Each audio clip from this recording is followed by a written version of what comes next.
Magandang araw po sa lahat ng tagapakinig ng kwentong Takip Silim. Kumusta po kayo? Okay lang po ba kayo? Inaanyayahan ko po kayong pakinggan ang ating bagong kwento ngayong araw, ang maglolong albularyong nakipagsugal sa baryong maraming lamay sa gabi.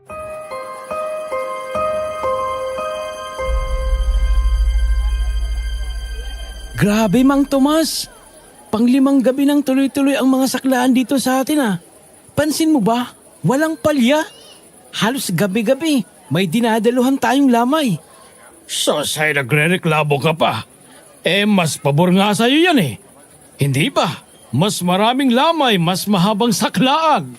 Mas marami kang pagkakataon para makabawi sa talo mo. Hindi ko lang kasi maiwasang isipin Tingnan mo to si paring Cardo. Parang nung isang araw lang kasama pa nating nagsusugal to, di ba? Tapos biglang inatake sa puso. Samantalang ang lakas-lakas pa niya. Ang nakapagtataka pa, bakit kaya butas ang saig ng kwarto niya nung natagpuan siyang patay? Ay! Hidaan mo nga yung boses mo, baka mamaya niyan may makarinig sa'yo Bakit po ba? Totoo naman Tingnan mo nga yung si Kapitan Namatayan na nga tayo ng kumpare, abot tenga pa rin ang ngiti habang nagbibilang ng tong. Ginagawa na yata niyang negosyo ang mga patay dito sa atin Nabubwisit tuloy ako. Kaya kanina pa ako natatalo sa laro Tumahimik ka na lang, Teban. Magbalasa ka na lang ng mga baraha dyan. Alam mo, mas maswerte pa ngang matalo ka na lang sa sugal kesa ikaw naman ang sunod na paglamayan. Hindi mo naman yung gusto, hindi ba? Sino na sa inyo ang nakadalo na sa lamay? Naranasan niyo na bang makilamay para lang makapagsugal sa saklaan? Pero paano kung malaman mo na yung mga pinaglalamayan niyo hindi naman talaga namatay sa natural na sakit, kundi sinadyang patayin para lang may mapagkuhanan ng pera? Kung ikaw ang makadiskubre ng ganyang sikreto, mananahimik ka lang ba para sa sarili mong kaligtasan? O isusugal mo ang buhay mo para itama ang mali? Sige nga, i-comment nyo sa ibaba ang gagawin nyo. Gusto ko pong mabasa. Kung gusto nyong malaman kung anong sikreto ang nagtatago sa likod ng malalaking saklaan at sunod-sunod na burol sa isang lugar na napuntahan namin noon ng lolo ko, pakinggan nyo ang kwentong ito hanggang dulo. Magandang araw po sa inyong lahat. Tawagin niyo na lang ako sa pangalang Makoy. Matagal na akong tahimik na taga-suporta ng programa niyo. Kaya ngayon, ay naisipan kong subukan ding ibahagi sa inyo ang karanasan ko noon. Kasama ang lolo kong albularyo. Walang iba kundi si Lolo Nanding. Nangyari ito mga ilang dekada na rin ang nakararaan. Sa isang malayong probinsyang hindi ko napapangalanan pa. Para na rin sa ikatatahimik ng mga taong nakatira sa lugar na yon ngayon. Nagsimula ang lahat ng isang araw ay bigla na lang kaming nakatanggap ng isang sulat mula sa isang taong hindi namin kilala. Isang sulat na hindi namin akalaing magiging daan pala para maranasan namin ang pangyayaring yun na hindi ko na yata malilimutan pa sa tanang buhay ko. Nagsimula ang lahat isang umaga nang may matanggap kaming isang sulat sa bahay. Walang nakalagay na pangalan ng sender at lalong walang return address. Basta't nakasulat lang sa isang pira-pirasong papel. Habang nagkakape si Lolo sa sala, binasa ko sa kanya yung nilalaman ng sulat.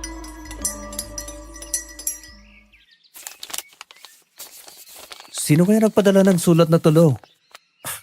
Saka bakit kaya maraming namamatay doon sa baryo nila? Baka naman uso lang ang sakit dyan sa kanila. Panahon ng trangkaso at dinggi ngayon, di ba, Makoy? Hindi na bago yan sa mga liblib na lugar. Yun nga ang nakapagtataka, Lo. Sabi dito sa uling linya ng sulat, sa palagay ko, may kung anong klaseng nilalang ng dilim ang pumapatay sa mga kabaryo ko. Hindi ako naniniwalang simpleng sakit ang umuubo sa amin. Sana po ay matulungan niyo kami. Hindi na lang ng dilim? Baka naman aswang ang ibig niyang sabihin dyan, hindi kaya? Wala na bang ibang detalye? Wala na, Lo. Putol na yung sulat dito sa bandang ibaba Baka minadali yung pagsusulat. Pupuntan ba natin to? Wala man lang kasing nakasulat kung saang baryo to galing. Tingnan mo yung likod ng sobre. Ay. Baka may selo o tatak ng post office yan kung saan ipinadala. Minsan, itilalagay dyan ng kartero kung saan bayan ang galing yan. Oo nga, Lo. Meron nga. Galing pa to sa kabilang bayan, Lolo. Medyo malayo-layo rin ang biyahe papunta dito. Aabutin tayo ng mahigit 3 oras sa bus kung sakali. Sige, kung ganon, mag-ayos ka na ng mga gamit mo. Alis tayo mamayang hapon. Hindi magpapadala ng kanyang sulat yan kung hindi seryoso ang nangyayari sa kanila. Seryoso ba kayo, Lo? Hindi ka natin kilala kung sino tong mga to eh. Buhat ng tanggapin ko ang pagiging albularyo iyo. Tinanggap ko na rin sa sarili ko na hindi ako maaaring tumanggi sa kahit na sinong nais humingi sa akin ng tulong. Lalo na kapag ganitong matindi ang pangangailangan nila. Malakas ang kutob ko. Totoo ang tulong na hinihingi sa sulat na yan. Yun din ang sinasabi ng mabubuting espiritu sa paligid ko. Hindi na ako nagdalawang isip pa dahil alam kong seryoso ang lolo kapag ganun siya kabilis magdesisyon. Agad akong pumasok sa kwarto para mag-impake ng mga damit. Sanay na kasi akong sumasama sa kanya sa panggagamot o pagpapaalis ng mga masasamang elemento sa iba't ibang lugar sa tuwing may nanghihingi sa kanya ng tulong. Bata pa lang ako, ginagawa niya na talaga yon. Paglabas ko ng kwarto para kunin sana yung malaking bag na pinaglalagyan namin ng mga gamit niya, nagulat ako sa mga inihahanda niya sa ibabaw ng mesa. Lolo, ano yung mga yan? Bakit puro barayang inilalagay nyo sa bag? Nasaan yung mga bote ng langis natin at yung mga gamit pantawas? Di natin dadalhin yun ngayon. Iiwan natin lahat ng gamit ko sa panggangamot dito sa bahay. Iba ang gagamitin nating diskarte sa baryong pupunta natin. Ho? Paano ho tayo manggagamot o magpapalis ng aswang kung bara lang yung dala nyo? Makikipagpusoy ba kayo sa kanila para umalis sila doon? Ay, sus Mariusip naman ito. Mag-isip ka nga, Makoy. Kung pupunta tayo doon na mukhang mga albularyo, ano sa tingin mo ang gagawin ng mga kalaban natin? Ha? Di magtatago sila. Di natin sila mahuhuli agad. Kung sa bagay nga hulo, may punto kayo dyan. Ano bang gagawin natin? Magpapanggap tayo mga sugarol doon? Oo, magpapanggap tayo mga dayong lulong sa sugal. Tutal, sabi sa sulat, araw-araw may lamay sa saklaan doon sa lugar nila, hindi ba? Ay doon tayo pwesto para magmasid. Ayos din yung plano nyo ah. Hindi kailangan ko rin palang umaktong basagulero niyan. Dapat pala, agdala ako ng mga damit na magpapakita nitong muscles ko.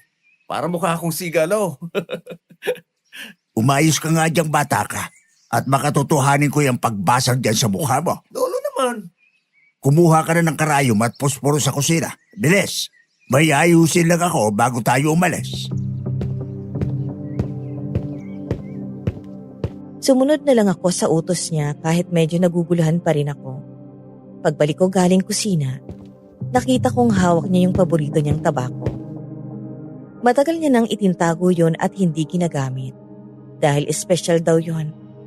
Inabot ko sa kanya yung karayom at posporo. Akala ko kung anong gagawin ni Lolo doon. Pero bigla niyang tinusok yung sarili niyang hintuturo gamit yung karayom hanggang sa dumugo ito. Oh, Lolo! Bakit yun naman ang tinusok yung daliri nyo? Ang laki pa naman yung karayom na kinuha ko.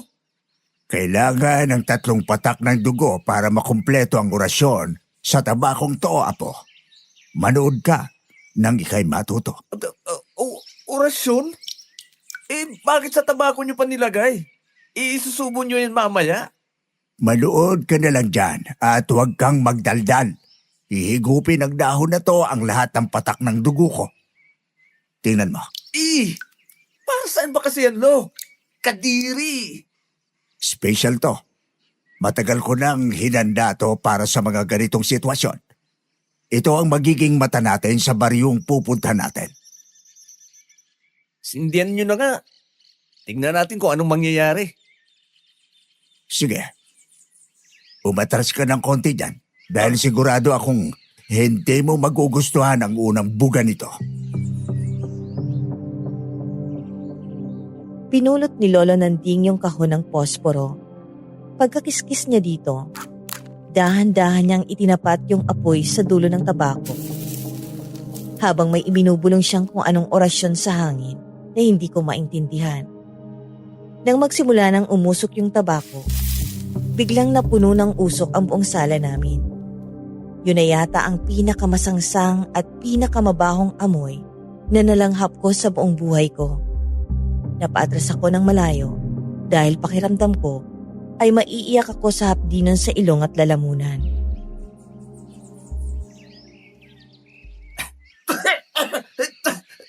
Lolo, ano ba yan? Ang baho! Amoy malasan na bulok na. Ay, ewan. Oh, bakit kayo inuubo dyan?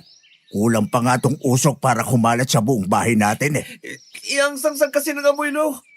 Para bang minamatay na hayop na ibinabad sa suka tapos nabilin sa araw. Patayin niyo na nga ho yan. Masusuka na yata ako. Mabuti nga at nababahuan ka dyan. Ibig sabihin lang yan, tao ka talaga. Wala kang dapat ipag-alala.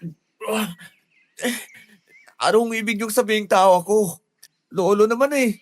Kahit sinong makalanghap niyan, masusuka talaga. Sobrang sakit sa ilong. Nagkakamali ka po. Ang usok na yan, napakabango dyan para sa mga hindi tao. Para sa mga aswang ulamang lupa, amoy masarap na pagkain yan na hindi nila matatanggihan. Bakit naman sila mababanguhan sa amoy na yan, lo? Iamoy basura nga yan na pinaghalo-halo. Dahil ang amoy ng usok ng tabakong to ay kalintulad sa amoy ng hininga ng isang taong malapit ang mamatay. Kaya sila nilalapitan ng mga halimaw. Hindi lang kasi basta-basta naaamoy ng ordinaryong tao ang tunay na amoy ng isang taong malapit ng mamatay. Kaya hindi sila pamilyar doon. Tanging ang mga kagaya lang natin ang may kakayahang makagawa nun. Napatakip na lang ako ng ilong gamit ang damit ko sa mga paliwanag ni Lolo. Dahil sa sinabi niya, medyo kinabahan ako. Pero nakaramdam din ako ng excitement. Na-realize ko na kaya pala kami nagpapanggap na sugarol para makasama kami sa mga lamay at magamit niya yung tabako. At nang sa ganon, ay malaman namin agad kung sino sa mga nandun ang totoong aswang. Pagkatapos naming maganda, dumiretso na kami sa terminal ng bus at sumakay. Huwag na kayong magtaka kung bakit ganun ang kabilis namin ang bumiyahe. May kaya naman kasi ang lolo ko. Dahil bukod sa pagiging albularyo niya, may mga negosyo rin kami noon sa probinsya na siyang pangunahin naming pinagkakakitaan. Habang nasa biyahe, hindi pa rin mawala sa isip ko yung magiging plano namin.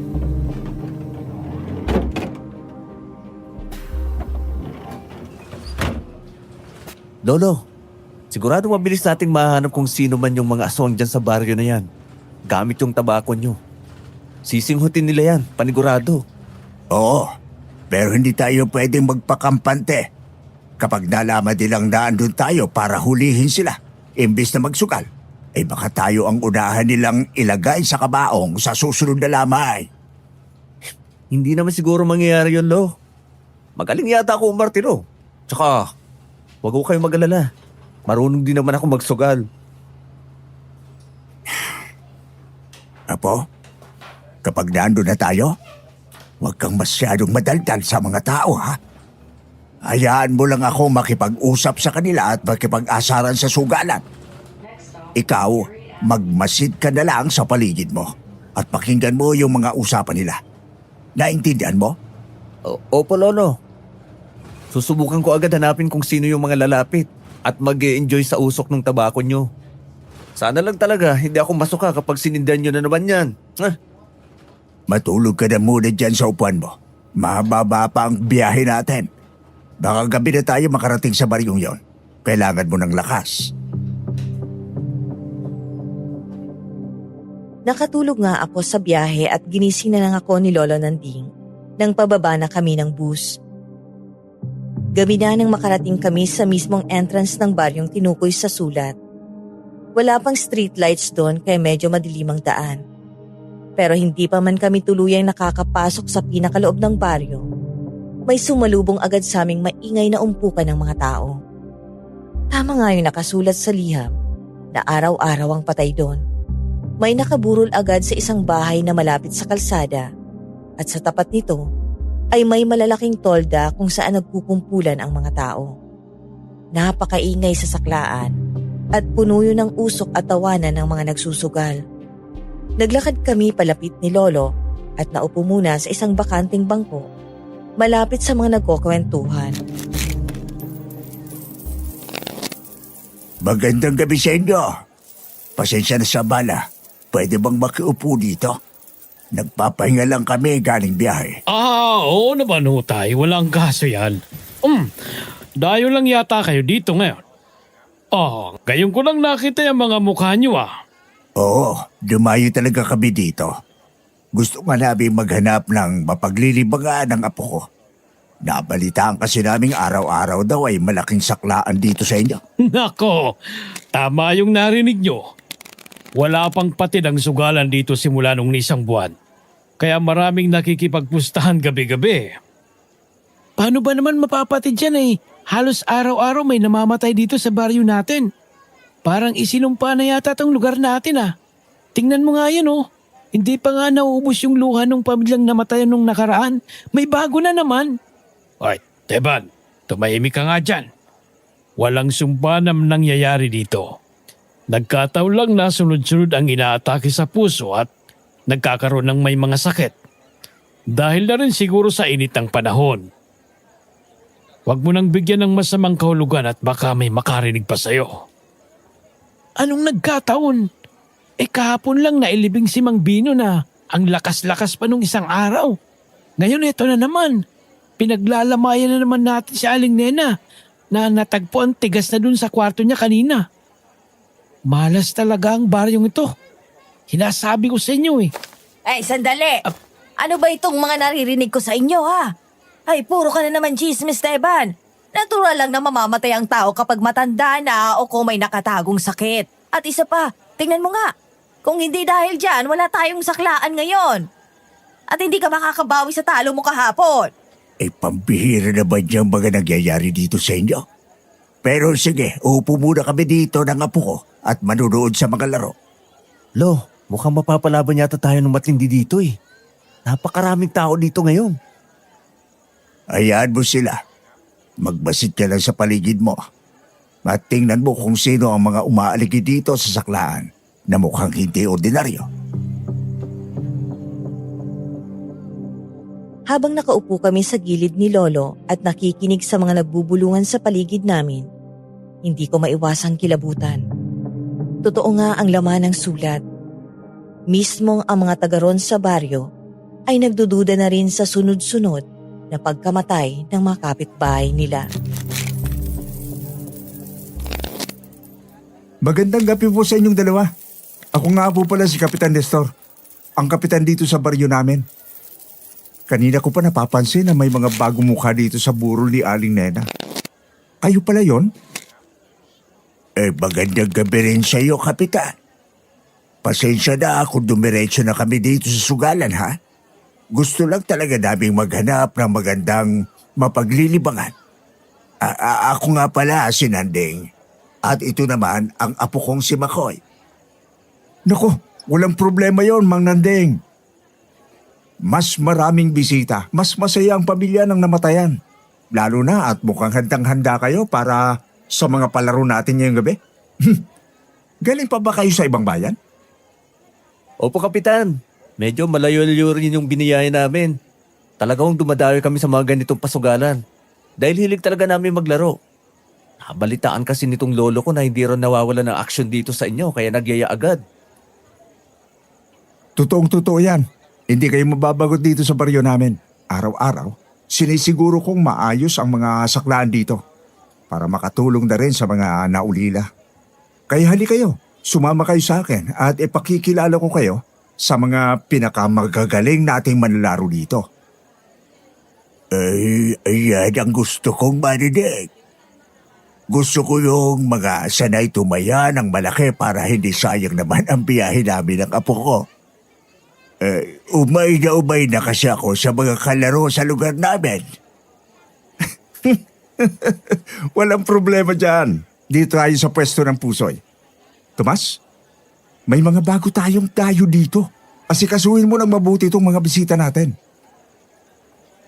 Sige po, Kapitan. Dito kayo pumwesto, Mang Nanding. Baka kayo na ang mag-uwi ng swerte ngayong gabi. Medyo malamlam ang tayaan kanina pa eh. Malamlam?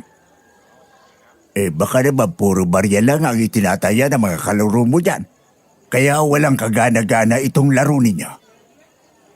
Aba, matapang tong matandang to ah. Anong barya? Baka mamaya mas malaki pa yung taya namin sa baon mo pabalik sa inyo. Talaga ba? Ay tingnan nga natin kung hanggang saan niyang tapang mo sa baraha iyo. Umupo si Lolo Nanding sa bakanting upuan sa tapat ng lalaking nangangalang Teban at ng bangkero ng saklaang si Mang Tomas. Para hindi mapahiya sa pagyayabang ni Teban, dumukot si Lolo sa loob ng jacket na suot niya. Inilabas niya ang isang makapal na bundle ng perang dadaanin at padabog na ibinagsak sa ibabaw ng mesa. Nagulat ang lahat ng nasa paligid, kahit ako sa totoo lang. Pero hindi ko na lang yon ipinahalata. Talagang seryoso si Lolo sa gusto niyang gawin sa baryong yon. Gusto ko ngang mapakamot noon sa ulo ko. Nangihinayang kasi ako sa pera kung sakaling matalo kami sa sugal. Halos lumuwa yung mga mata ni Teban at kitang-kita ko ang sunod-sunod na paglunok ni Mang Tomas. Kahit si Kapitan Nestor na nakatayo sa likuran namin ay napangiti ng malapad nang makita ang dami ng perang dala ni Lolo. Nag-umpisa nang magbalasa ng baraha si Mang Tomas habang hindi pa rin makapagsalita si Teban. Saan mo naman nakuha yung ganyang kalaking pera? Baka naman peke yan ha? Pera ko yan sa mga napanalunan ko sa iba-ibang sugalan, dinadayo ko. Ay kapag natalo mo ako ngayong gabi, sayong-sayo na yan. Pero kapag ikaw naman ang natalo, ewan ko lang kung makakauwi ka pa sa bahay nyo nang hindi lumalawlaw yung salawal mo. Nako, malaking labanan to. At Teban, ayusin mo yung baraha mo ha. At baka makabawi ka na sa mga utang mo sa akin nung isang araw pa. Sige, umpisahan nyo na ang pagbabalasa habang sinisindihan ko itong tabako ko. Medyo nalamig kasi ang sikmura ko sa biyahe kanina. Kaya kailangan kong pampainit. Ayos lang naman, hindi ba? Oo naman. Basta ba malaki ang taya nyo eh. Walang bawal dito sa baryo ko. Maraming salamat, Kapitan. Importante ito sa akin dahil nagbibigay ito ng swerte sa mga baraha ko. Kahit anong swerte pa yung hinihit-hit mo tanda, hindi tatalab yan sa alas ko. O sige na, sindihan mo na yan para makapag-umpisa na tayo. Sabik na akong manalo eh. Makoy, iabot mo nga sa akin yung pusporo ko dyan sa bag mo. Ako namang Nanding. May lighter ako dito. Ito. Sige lang, para dire-diretso ng pamimigay ko ng baraha. Lolo, sigurado ba kayong dito nyo sisindan yan? Baka mga mo alam nyo na. Baka umaligasaw masyado yan, tapos magalit sila. Ayos lang yan, masasanay din sila sa amoy dito mamaya. Pagkasindi ni Lolo Nanding ng tabako niya, unti-unting kumalat yung makapal at kulay abong usok sa ibabaw ng mesa. Sa unang buga pa lang niya, halos gusto ko nang tumakbo papalayo dahil sa sobrang sangsang ng amoy nun. Amoy na amoy ko na naman yung pinaghalong lansa ng dugo at bulok na karne na ginawa niya kanina sa bahay. Gaya ng inaasahan ko, biglang napaubo ng malakas si Teban. Tinakpan agad nito yung ilong at bibig niya gamit ang damit niya. Si Mang Tomas naman ay halos mabitiwan yung mga baraha dahil napaduwal siya ng maamoy yung usok. Pati yung ibang mga taong nakikiosyoso sa paligid ng mesa ay nag-umpisang magsitakpa ng ilong at unti-unting umatras palayo. Pero habang nagrereklamo silang lahat sa baho, pasikreto akong lumingon sa madidilim na sulok ng lamay. Doon ko napansin ang dalawang babae, isang matandang kulubot na at isang 50-hing ali. Nakaupo sila sa malayo, pero nakita kong nakapikit sila habang dahang-dahang nilalanghap yung hangin. Para bang sarap na sarap sila sa usok ng tabako ni Lolo, na para bang nakaaamoy sila ng paborito nilang pagkain. Kinilabutan ako nang makita ko yung mga itsura nila. Putik na yan. Ano ba yung hinihitit mo, Mang Nanding? Amoy patay na dagang naagnas na eh. Pasensya na, galing pa kasi sa ibang bansa itong tabakong ito. Padala ng pamangking ko. Medyo matapang talagang amoy. Pero magandang epekto sa utak. Nakakapagpalinaw ng isip kaya lagi ako nadadalo kapag dala ko ito. Mang Nanding, baka pwedeng patayin mo muna yan. Hindi ako makapag-focus sa pagbibilang ng baraha eh. Ay, ang hapdi niya sa mata. Hayaan mo na yan, Tomas. Mag-adjust kayo. Bisita natin yan at malaki ang puhunan. Kanya-kanyang diskarte yan sa sugal. Kung ayaw nyo ng usok, itapat nyo dyan sa inyo ang electric pan at magtiis kayo. Hayaan mo sila, Kapitan. Kapag natalo ko na tong mga to, makakalimutan din nila ang amoy ng tabako ko. Dahil mas iisipin nila kung paano sila magbabayad sa akin. Lolo, hindi ko rin yata kaya yung amoy. Sumasakit yung ulo ko dyan. Iiwan muna kita dito O sige, huwag ka lang masyadong lalayo. Diyan ka lang sa tabi-tabi maghanap ng makakain o kape. Oo nga, doon ka na muna sa kusina, iho. Naandun ang merienda. Sige ho, Kapitan. Doon muna ako sa may lutuan nyo sa likod para kumuha ng kape. Kayo na muna ang bahala kay Lolo dito. Umalis agad ako sa pwesto ng sugalan bago pa ako tuluyang masuka doon. Dumiretso ako sa likod ng bahay, kung saan may maliit na tolda na ginawang pansamantalang kusina. Maraming kaldero, mga plastik na tasa, at mga nagkalat na tinapay sa ibabaw ng mahabang mesa. Medyo tahimik doon kumpara sa labas kung nasaan ang saklaan. Doon ko nakita ang isang babaeng abala sa pagtitimpla ng kape mula sa isang malaking thermos.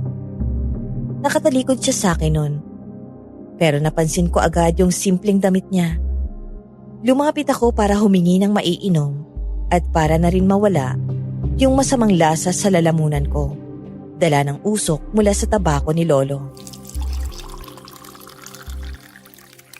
Miss, maganda gabi. Pwede mong pakaingin ng isang tasang kape? Ikaw?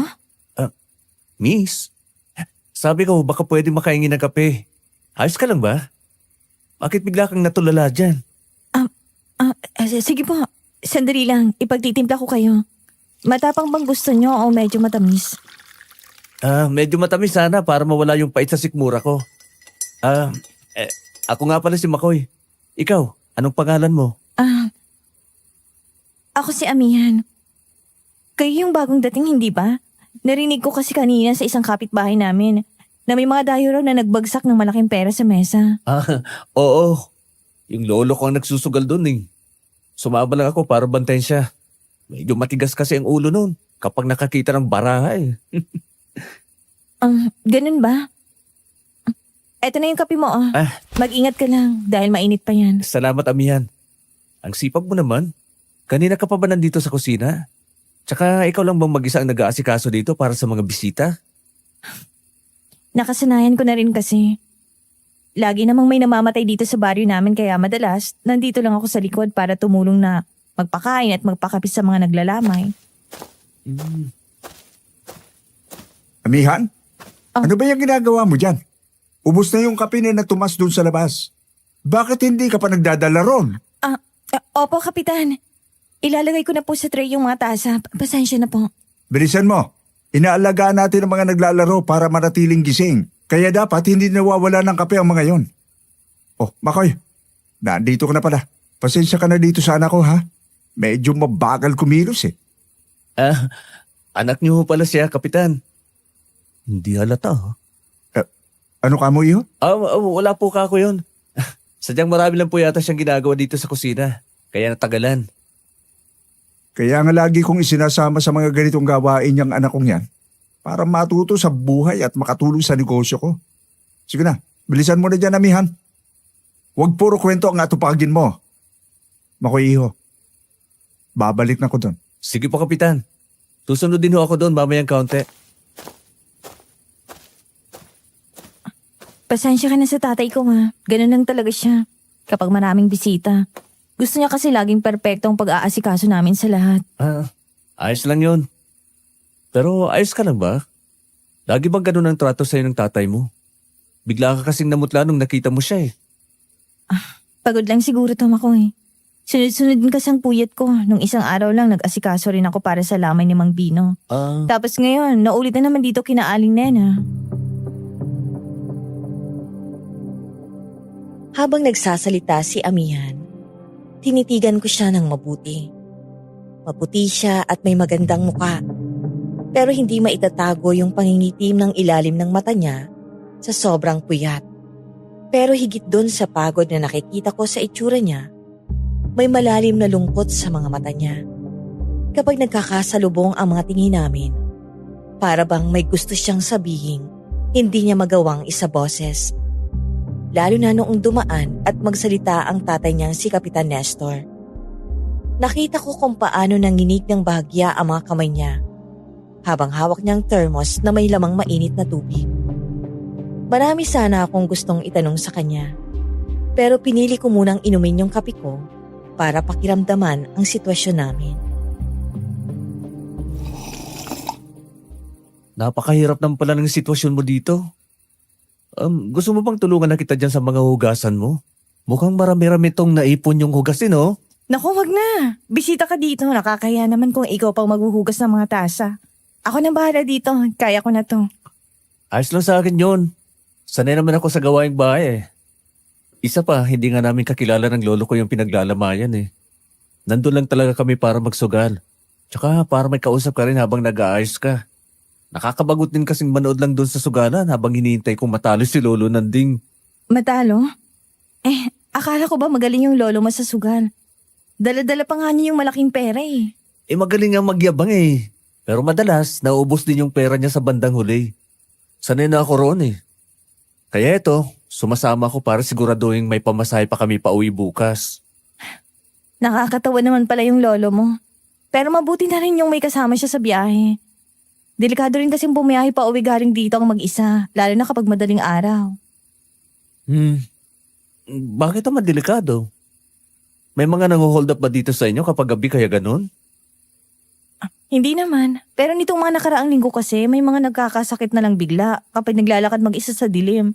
Kaya madalas, mas pinipili na lang ng mga tao na magstay dito sa lamay hanggang umaga, kaysa umuwi sila sa mga bahay nila. Nagkakasakit kapag naglalakad sa dilim? Parang ang labo naman nun. Baka naman nahahamugan lang sila kaya nagkakatrangkaso kinabukasan. Sana nga ganun lang kasimple yung dahilan. Pero iba eh. Ang lalakas pa nila nung gabi. Tapos kinabukasan, mababalitaan na lang naming wala na sila. Parang yung nangyari nga dyan kay Aling Nena. Kaya pala ganun na lang din katakot yung mga tao kanina doon sa labas habang nagkikwentuhan. Pati tuloy ako kinikilabutan sa mga sinasabi mo sa akin ngayon. Nakakatakot din pala dito sa barrio nyo ah. Kaya kung ako sa'yo, Makoy, bantayin mong maigi yung lolo mo. Pagkatapos niyong manalo o matalo dyan sa saklaan, umuwi na kayo agad bukas ng umaga. Bumalik na lang ulit kayo kung gusto niyo para makapagsugal ulit. Basta huwag kayong gaano tatagal palagi dito. Dahil hindi magandang hangin dito sa amin. Ganun ba? Saan kaya kami pwedeng makituloy dito kung sakali? Mukhang malabo kung maayang umuwi agad dyan si Lolo eh. Pasensya ka na, hindi ko ma-offer sa yung bahay namin. Ayaw ng tatay ko na magpapatuloy kami ng dayo eh.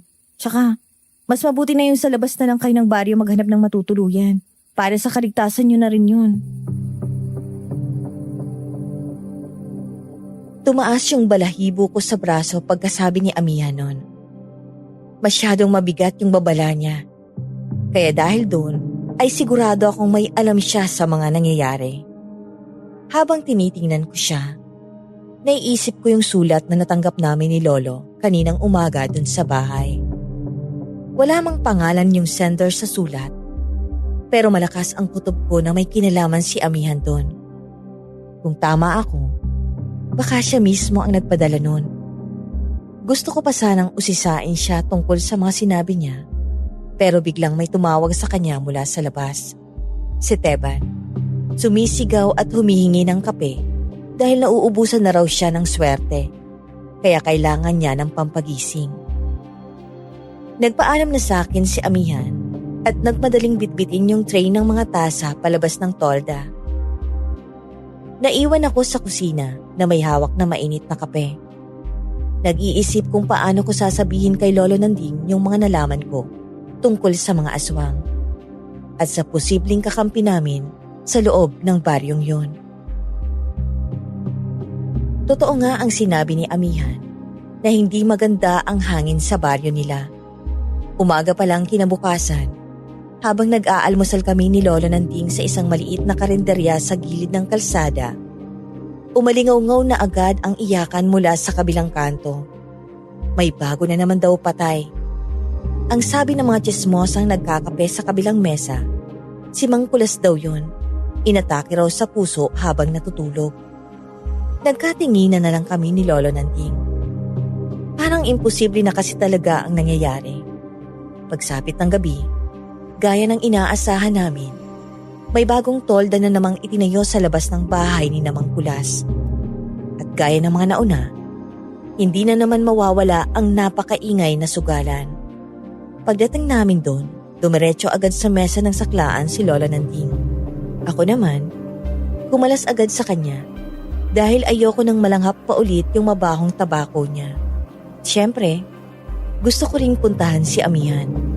Sigurado kasing nandun na naman siya para magsilbi at tumulong sa mga bagong namatayan. O Mang Nanding, akala ko ba uwi na kayo ng apo mo? Mabuti naman at naisipan ninyong sumadya muna ulit dito sa Burro Nicolas. Ay, hindi pwedeng umuwi ng hindi nakakabawi, Kapitan. Masyadong malaki ang nakuha sa akin dito mas kagabi. Saktong nabalitaan kong may namatay na naman daw kaninang umaga. Ganyan nga. Yan ang tunay na sugarol. Halika dito sa pwesto natin. Naghihintay na sina Tomas at Teban sa inyo. Huwag kayong mag-alala. Mas malaki ang pondo natin ngayon. Mang Nanding, upo na ba kayo? Naghanda na ako ng bagong baraha dito. Halatang gigil na gigil kayong makabawi ah. Sige, umpusian mo na agad ang pagbabalasa. Pero sana naman, may ibubuga na yung mga tayanin nyo ngayon. Hindi ako upo dito para lang sa barya. Haba, nakabawi ako kanina. Kaya huwag kang mag-alala, tanda. Uubusin ko yung dalamang pera ngayong gabi. Hanggang sa masaid pati ang pamasahin niyo pa uwi. Tingnan natin kung hanggang sa naabot siyang yabang mo. Ha, bata? Makoy, yan ka na muna. Mag-uumpisa na kami dito. Maghanap pa na muna nung makakain mo dyan. Sige, Lolo. Doon muna ako sa likod. Hahanap ng may inom. Nakakao yung paglalakad natin galing doon sa inupahan nating kubo eh. Sige lang, Makoy, iho. Naandun si amihan sa kusina. Sabihan mo bigyan ka ng mainit ang kape at tinapay. Huwag ka mahiya. Marami tayong handa ngayon. Naglakad ako palayo sa kanila habang nagsisimula ng maglabas ng pera si Lolo Nanding. Sa totoo lang, kahit alam kong magaling si Lolo, medyo kinakabahan pa rin ako na baka maubos talaga niya yung dala naming pondo. Lalo na't umupa nga muna kami ng maliit na kubo doon sa loob ng baryo para hindi na namin kailanganin pang magpaalis-alis habang nag-iimbestiga kami. Pero inalis ko na muna yon sa isip ko. Pagdating ko sa likuran ng bahay ni Mang Kulas, nakita ko agad yung maliit na parteng natataklupan ng tolda na ginawang pansamantalang kusina para sa lamay. Gaya kagabi, nandun na naman si amihan. Nakatalikod siya, abala sa paghuhugas ng isang bundok ng mga baso at tasa sa isang malaking palanggana. Lumapit ako ng dahan-dahan para hindi siya magulat. Magandang gabi. Pwede bang makahingi ulit ng kape? Ikaw na naman. Akala ko ba uuwi na kayo ng lolo mo kaninang umaga? Paano kami uuwi? Gusto pang bumawi ng matanda. Kailangan daw niyang manalo ngayon. Para hindi kami umuwing luhaan. Alam mo naman ang mga sugarol. Naku, sinabi ko na sa'yo. Delikado dito sa amin, lalo na ngayon. May bago na namang patay. Nabalitaan ko nga kanina yun eh. Doon sa kinainan namin ng almusal, inatake raw sa puso. Ang bata pa yata ni Mang Kulas para atakihin ah. Nasabi kasi sa akin, wala pa raw siyang 50 anyos. Yun nga ang sabi ng tatay ko at ng iba dito sa baryo. Pero kilala ko si Mang Kulas. Wala namang sakit sa puso yun eh. Malakas pa yun kahapon. At nakita ko pa siya nagsisibak ng kahoy doon sa likod ng bahay nila. Ha? Ganun ba? Bakit parang ikaw lang yata ang nagdududa sa mga nangyayari dito sa baryo nyo? Wala man lang bang nagreklamo sa mga pulis? Natatakot lang magsalita yung iba dahil ayaw nilang mapag-initan. Mas gusto na lang nilang manahimik kaysa silang sumunod na paglamayan. Mapag-initan nino? Ng tatay mo? O nung kung sino mang gumagawa nito sa inyo? Wag na nga nating pag-usapan yun. Ha? Eto na yung kape mo oh. Oh. Uminom ka muna dyan sa gilid. Inabot niya sa akin yung mainit na kape. Napansin ko na mas malalim yung eyebags niya noon kumpara nung nagdaang gabi. Halatang wala siyang maayos na tulog. Naisip ko, napakabigat siguro ng dinadala niya. Anak siya ng kapitan na siyang nangunguna sa mga pasugalan. Pero siya tong nasa likod, nagsisilbi sa mga namatayan at patagong nagdadalamhati para sa mga kabaryo niya. Ibinaba ko ang kape ko sa mesa at lumapit sa tabi niya. Kinuha ko yung isang malinis na basahan at sinimulang punasan ang mga tasang kakahugas lang niya.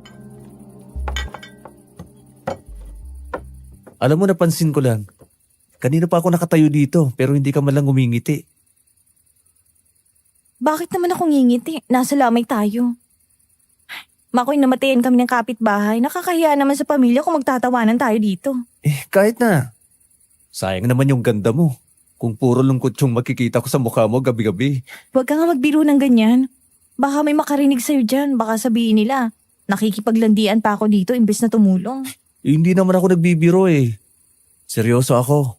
Tsaka, gusto ko lang gumaan ang pakiramdam mo. Kanina pa kita tinitingnan. Panay ang buntong hininga mo habang naguhugas ka ng tasa. Marami lang talaga akong iniisip. Tsaka bakit mo ba pinupunasan yung mga yan? Bisita ka dito, hindi mo kailangan gawin yan. Gusto ko lang tumulong eh. Para mas mabilis ka matapos dito at makapagpahinga ka na rin. Ako nang bahala dyan sa mga natitira. Nakakahiya sa'yo. Dayo ka dito tapos ikaw pang magpupunas ng mga tasa ng mga sugarol na yan. Ako na nga dyan. Ayos lang yun. Sanay naman ako sa gawaing bahay, sabi ko nga sa'yo. Akin na nga yung basahan. Wala ka bang tiwala sa akin? Ang kulit mo rin ano? Sige na nga. Pero dahan-dahan lang ha. Baka mabasag mo yung mga baso ni Mang Kulas. Babayaran pa natin yan kapag nagkataon. Uy ha, wala pa ako nababasag na baso sa buong buhay ko. Pusong basag, meron pa. Gusto mo ba ikwento ko sa'yo kung paano ako iniwan nung huli kong nobya? Akalain mong sagwapo kong ito? Nagawa pa akong ipagpalit no sa mukhang paa? Ikaw talaga, puro kakalokohan. Nagagawa mo pang magpatawa sa ganitong sitwasyon. Ayan. Ngumiti ka rin. Mas maganda ka pala talaga kapag nakangiti ka, amihan. Sabi ko sa'yo eh. Nakita ko ang paglitaw ng isang maliit na ngiti sa mga labi niya. At sa pagkakataong yun, alam kong totoo yun at hindi pilit. Biglang gumaan yung paligid namin. Kahit pa nasa gitna kami ng isang malungkot na lugar. Ipinagpatuloy ko ang pagpupunas ng mga tasa habang siya naman ay nagbabanlaw ng mga nasabon niya na. Masaya ako nakikita siyang medyo nakaka-relax kahit paano. Maya-maya pa, may ilang matatandang kapitbahay na lumapit sa kusina. Nakita ko kung paano mag-iba ang aura ni Amihan. Mula sa pagiging pagod, bigla siyang naging maalaga. Binigyan niya ng mainit na sabaw at kape yung mga matatandang halatang puyat at gutom na rin. Kinausap niyang mga ito ng malumanay. Tinatanong kung ayos lang bang pakiramdam nila. Doon ko mas nakita kung gaano kabait itong si Amihan sa mga kabaryo niya. Parang itinuturing niya talaga silang sarili niyang pamilya. Nang makaalis yung mga kapitbahay, pabalik sa mga upuan nila, Nilapitan ko ulit siya. Napakabait mo talaga sa mga tao dito, ano? Kilala mo silang lahat. Parang ikaw pang ang kapitan kaysa sa tatay mo. Dito na ako lumaki, Makoy.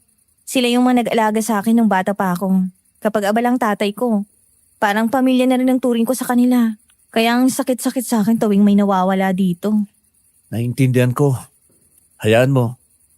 Matatapos din itong mga masasamang nangyayari sa inyo. Pangako yan. Sana nga.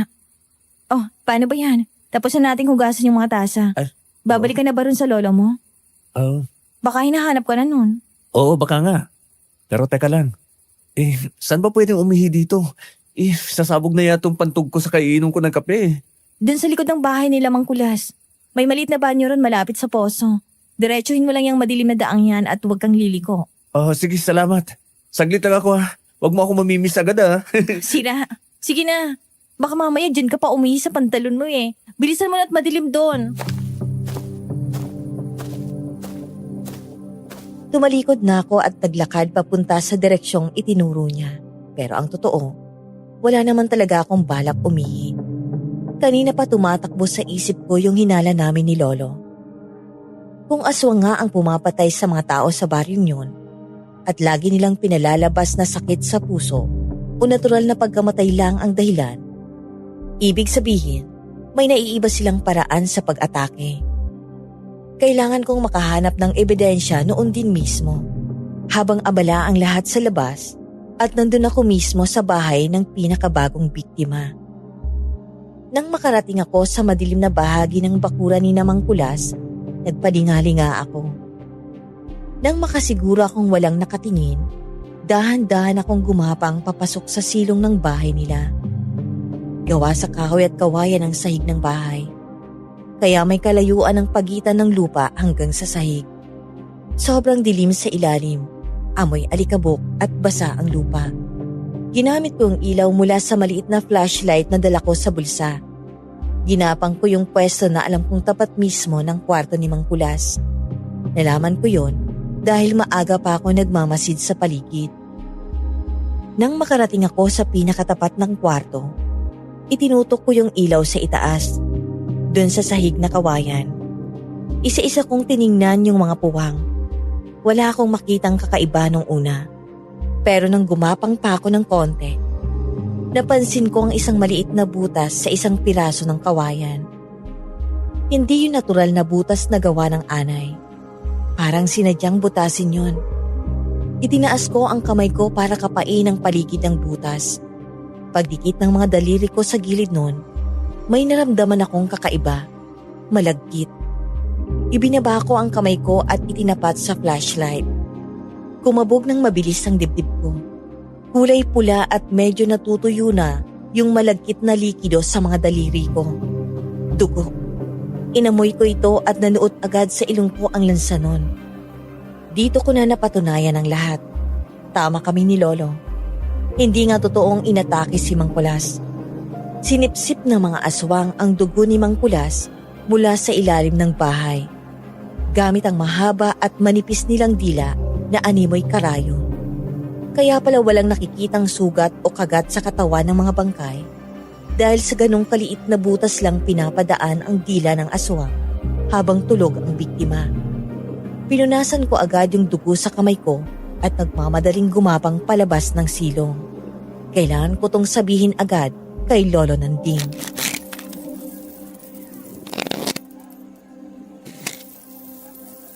Ano ba yan? Bakit ba ang malas-malas ko ngayong gabi? Ubus na yung napalalunan ko ah. Ang daya mo naman yata magbalasa, Mang Tomas. Wala yan ganyan talaga ang sugal. Minsan nasa taas, minsan nasa baba. Mukhang nakuha na ni Mang Nanding yung diskarte niya Hindi yata natin mapapalis tong matandang to ng walang dalang sakong pera Sabi ko na sa inyo, huwag niyo akong hinahamon.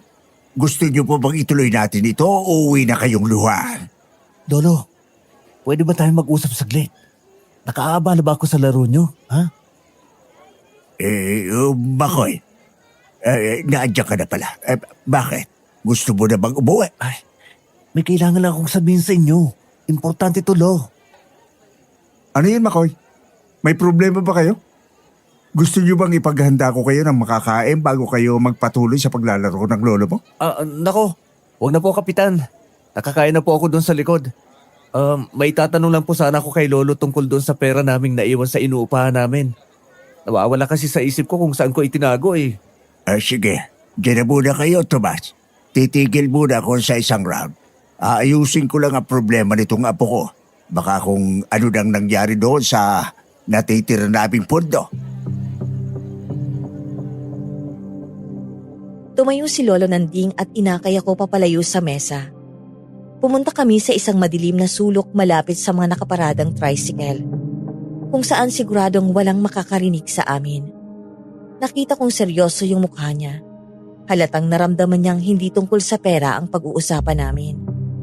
Tumingin muna ako sa paligid para makasigurong walang sumunod sa amin bago ko inilapit ang mukha ko sa tenga niya. Lolo, galing ako doon sa silong ng bahay ni Mang Kulas. Doon mismo sa tapat ng kwarto kung saan daw siya inatake sa puso. Ano ginawa mo doon? Sabi ko naman sa'yo, huwag kang masyadong umaligid at baka may makakita sa'yo. Nagkunwari akong iihi sa likod. Kailangan kong kumpirmahin yung hinala natin eh. At tama nga tayo, Lo. Hindi talaga sakit ang pumatay doon kay Mang Kulas. Anong nakita mo sa silong? May naiwang babakas ang mga kalaban natin. Lo, may nakita akong maliit na butas doon sa sahig na kawayan. Tapat na tapat ng higaan nung namatay. Sinadya yung butas na yun, Lo. Butas? Gaano kalaki yun? Kasya ba ang tao? Maliit lang. Kasya lang siguro yung 2 daliri ko. Pero yung gilid nun, Lo, kinapa ko nung nandun ako sa ilalim. Anong naramdaman mo? May malagkit-lagkit pang likido doon. Kulay pula. Pero medyo natutuyo na. Inamoy ko pa nga para makasiguro. Dugo yun, Lo. Dugo ni Mang Kulas. Sinasabi ko na nga ba? Walang atake sa puso o kung anong sakit ang kumakalat dito sa baryong to. Sinipsip nila yung dugo mula sa ilalim ng bahay gamit ang mahaba at malapisi nilang dila. Hindi pa nabanggit nyo sa akin ang tungkol sa mga ganong klase ng aswang, Lo? Sila ang hinala kong gumagawa nito. Kaya pala parang walang sugat yung mga bangkay. Kasi sa ganong kaliit na butas lang sila dumadaan gabi-gabi. Napakalilis silang umatake, Lo. Napakatuso talaga ng mga aswang na yon. Gumagamit sila ng sakit bilang dahilan para pagtakpan ang pangangain nila. Para walang mag-imbestiga sa mga katawan ng namatay. At mukhang alam na to ng mismong kapitan ng baryong ito. Kaya gano'n na lang siya kagala kapag may bagong namamatay. Ginagawa niyang negosyo ang mga bangkay. Ano nang gagawin natin ngayon, Lo? Kakausapin ko ba ulit si Amihan para tingnan kung alam niya to? Pakiramdam ko talaga. May itinatago yung babaeng yun sa akin. Wag na. Huwag kang padalos-dalos. Bumalik ka na doon sa pwesto mo kanina. Huwag kang magpapalata na may nalaman tayo at lalong huwag mo munang tanungin yung anak ni Kapitan. Ako nang bahala dito sa mesa para manmanaan yung 2 matandang babae. Kapag nahuli ko sila sa akto, doon tayo kikilos. Tumango na lang ako kay Lolo Nanding at naghiwalay na kami ng pwesto. Bumalik siya sa mesa ng saklaan na parang walang nangyari. Sumisigaw at nang aasar ulit kina Teban. Ako naman, bumalik sa pwesto ko malapit sa kusina. Pero hindi na ako nagpakita kay Amihan. Mula sa kinatatayuan ko sa dilim, pinanood ko ang buong paligid. Ang daming tao, ang daming nagtatawanan. Pero hindi nila alam na sa ilalim ng mga ngiti ng kapitan at sa dilim ng mga silong ng kanilang bahay, may nag-aabang na panganib na unti-unting umuubos sa kanila. Kailangan namin maging maingat ni Lolo dahil sa oras na malaman ng mga kalaban na alam na namin ang totoo, baka kami ang susunod na gawa nila ng butas sa ilalim ng higaan namin. Nang gabing yun, pagkatapos ng mahaba at nakakapagod na pagmanman namin doon sa sugalan, nagpasya na kaming umuwi ni Lolo Nanding sa inuupahan naming kubo. Maliit lang yung nakuha namin. Sapat lang para may mahigaan kami at may mapaglagyan ng mga gamit. Pero malayo-layo ito sa sentro ng baryo, kaya tahimik. Pagdating namin, nakatulog agad si Lolo dahil na rin siguro sa pagod sa pakikipag-asaran at pakikipaglaro kina Teban at Mang Tomas. Pero ako, kahit anong pikit ang gawin ko, hindi ako dalawin ng antok. Nakahiga lang ako sa banig habang nakatingin sa butas-butas na bubong ng kubo. Paulit-ulit na sumasagi sa isip ko ang nakita ko sa silong ng bahay ni Namang Kulas. Yung butas sa kawayan, yung malagkit na dugo, at yung katotohanang may mga halimaw na malayang gumagala sa baryong yun. Habang nagpapakasaya ang kapitan nila. Ramdam ko ang halo-halong galit at kaba sa dibdib ko. Dahil hindi na talaga ako makatulog at medyo naiinitan na rin ako sa loob. Naisipan kong tumayo para lumabas muna at magpahangin. Sinuot ko yung tsinelas ko at dahang-dahang naglakad papunta sa pinto para hindi magising si Lolo. Pero bago ko pa man mahawakan ng doorknob, may napansin akong gumalaw sa ibaba. Isang itim na anino ang dumaan sa siwang ng pinto namin mula sa labas. At bago pa ako makapag-react, may isang nakatuping papel na dahan-dahang isiningit sa ilalim ng pinto. Kumabog ng mabilis ang dibdib ko. Pamilyar sa akin ang ganitong klase ng papel. Kamukhang kamukha ito nung natanggap namin ni Lolo dun sa probinsya namin. Agad kong binuksan ang pinto. Paglabas ko, nakita ko ang isang figura ng tao na nagmamadaling tumakbo palayo papunta sa madilim na bahagi ng bakuran. Hindi ako nag-atubili. Tumakbo ako at hinabol ko yung taong yun. Dahil mas mabilis ako, hindi na siya nakalayo pa. Naabutan ko siya malapit sa isang malaking puno ng mangga at mabilis kong nahawakan ang braso niya para pigilan siya sa pagtakbo. Sandali, sino ka? Bakit ka nag-iiwan ng sulat sa pinto namin? Ha? Bitiwan mo ako, parang awa mo naman ko. Bitiwan mo ako. Ha? Amihan? Ikaw ba yan? Anong ginagawa mo dito ng ganitong oras? Pakiusap, huwag kang maingay. Baka may makarinig sa atin dito. Bitiwan mong braso ko, nasasaktan ako. Pasensya na, hindi ko sinasadya. Nabigla lang ako. Pero teka nga, ikaw ba yung nagpaibit ng papel sa ilalim ng pinto namin ngayon lang? Oo, ako nga. Gusto ko lang sana kayong balaan ulit na umalis na kayo dito bukas na bukas din. Pasensya na. Pasensya na kung nadamay kayo. Kung ikaw ang nag-ipit ng papel na yon, ibig sabihin ikaw din ang nagpadala ng sulat sa amin ni Lolo? Ikaw ang humingi ng tulong kay Lolo Nanding? Oo, Makoy. Ako nga. Ako yung nagpadala ng sulat sa inyo. Wala na kasi akong ibang maisip na paraan. Patawarin niyo ako. Parang may bombang sumabog sa isip ko nang marinig ko ang pag-amin niya. Tama nga ang hinala ko mula pa nung una. Siya ang humingi sa amin ng tulong. Nang tumama ang liwanag ng buwan sa mukha niya, nakita ko ang pamamasa ng mga mata niya. Nanginginig ang mga balikat niya at panay ang singhap niya ng hangin. Halatang pinipigilan niya ang tuluyang pag-iyak. Nakaramdam ako ng matinding awa para sa kanya. Isang hamak na dalaga, mag-isang pumapasa ng ganito kabigat na sikreto. At kinakailangan pang palihim na magpadala ng sulat sa ibang lugar para lang makahanap ng kakampi. Tumingin muna ako sa paligid bago makasigurong kaming dalawa lang ang nandun, bago ko siya muling kinausap ng mas mahinahon. Bakit ginawa mo yun, Amihan? At bakit kailangan pang patago? Kung kailangan mo ng tulong, bakit hindi mo sinabi ng diretsahan sa akin kanina nung nasa kusina tayo? Paano ko sasabihin sa iyo doon? Palagi nag-iikot ang tatay ko. Baka mamaya may makarinig sa ating isa sa mga tauhan niya at isumbong ako. Papatayin nila ako kapag nalaman nilang ako nagsuplong ng mga kalokohan nila. Papatayin ka ng sarili mong tatay? Imposible yata yun. Ikaw ang nag-iisang anak niya. Walang pakialam ang tatay ko sa kahit na sino. Pera lang ang mahalaga sa kanya, Makoy. Pera at kapangyarihan. Hindi mo ba yun naiintindihan? Amihan, kumalma ka muna. Ipaliwanag mo sa akin ng maayos. Ano pa talagang nangyayari dito sa baryo nyo? Bakit araw-araw may namamatay? Dahil ginagawa nilang pagkain ng mga tao dito. Pinapayagan ng tatay ko na mangain ng mga aswang dito kapalit ng pera. Ha? Alam ng tatay mong tungkol sa mga aswang? Alam ni Kapitan Nestor na may mga aswang dito at kinukonsinti niya? Oo. Magkakasabot sila ni na Lola Andeng at Aling Rusing. Isang gabi, hindi ako makatulog kaya bumaba ako sa kusina namin para uminom ng tubig. Doon ko sila narinig na nag-uusap sa sala. Dinig na dinig ko, Makoy. Pinapayagan ng tatay ko na manirahan ng mga aswang na yun dito sa baryo namin. Kahit alam niyang mga halimaw sila.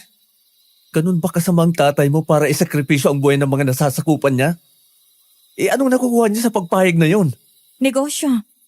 Tuwing may namamatay na kabaryo namin, ang tatay ko ang unang-unang naglalabas ng pera para pondohan ng mga saklaan dito. Siyang nagdadala ng mga tolda, ng kape, ng mga upuan. At siya rin ang nagpapatay ng mga mesa ng saklaan. Dahil alam ng mga dayo na laging may patay dito, dinadayo kami para magsugal. At sa bawat panalo, sa bawat taya, may malaking porsyentong napupunta sa bulsa ng tatay ko. Pinagkakakitaan niya mga bangkay dito, Makoy. Kaya pala ganun na lang kagalak ang kapitan. Tuwing may dadayong sugarol na tulad namin ni Lolo dito. Dahil mas malaki ang pera, mas malaki ang kikitain niya. Pero amihan, paano nila pinapatay ang mga tao nang hindi nag-iiwan ng bakas? Ang sabi sa akin kanina, inatake daw sa puso si Mang Kulas. Yun ang napagkasunduan nila. Bawal umatake ang mga aswang ng marahas para hindi magtaka mga pulis sa bayan. Hindi nila pwedeng lapain ang mga tao. Ang ginagawa nila, gumagapang sila sa silong ng mga bahay tuwing madaling araw. May mahaba at napakanipis silang dila. Parang hibla ng sinulid. Ipapadaan nila yun sa maliliit na butas sa sahig na kawayan. Hanggang sa tumusok ito sa balat ng natutulog na biktima. Sisip-sipin nila ang dugo mula doon.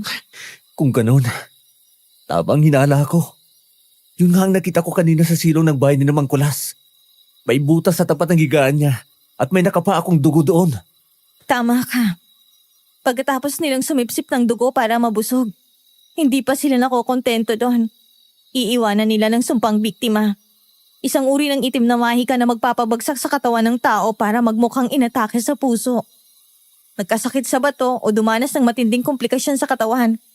Kaya kahit anong pagpapasuri nila sa doktor, lalabas na natural na sakit ang ikinamatay. Walang maghihinala na sinipsipan sila ng dugo. At pagkatapos mailibing ng mga bangkay, sa kanila kukunin ang mga yon para kainin ng tuluyan ng kanilang katawan.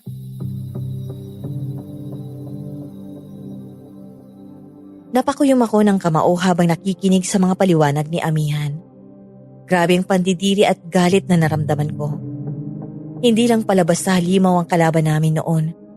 May isang taong masahol pa sa halimaw na nagpapatakbo ng lahat.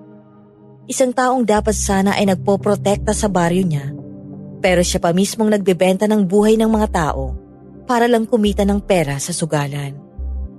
Naiintindihan ko na ngayon kung bakit gano'n na lang ang pagtingin ni Amihan sa tatay niya at kung bakit gano'n na lang kalungkot ang mga mata niya tuwing nag-aasikaso siya sa mga lamay. Tiningnan ko siya at nakita ko ang sunod-sunod na pagtulo ng mga luha sa pisngi niya. Tuluyan na siyang umiyak sa harap ko. Hindi ko na kaya, Makoy. Hindi ko na masikmura ang mga nakikita ko. Gabi-gabi na lang. Nagsisilbi ako para sa mga pamilyang namatayan.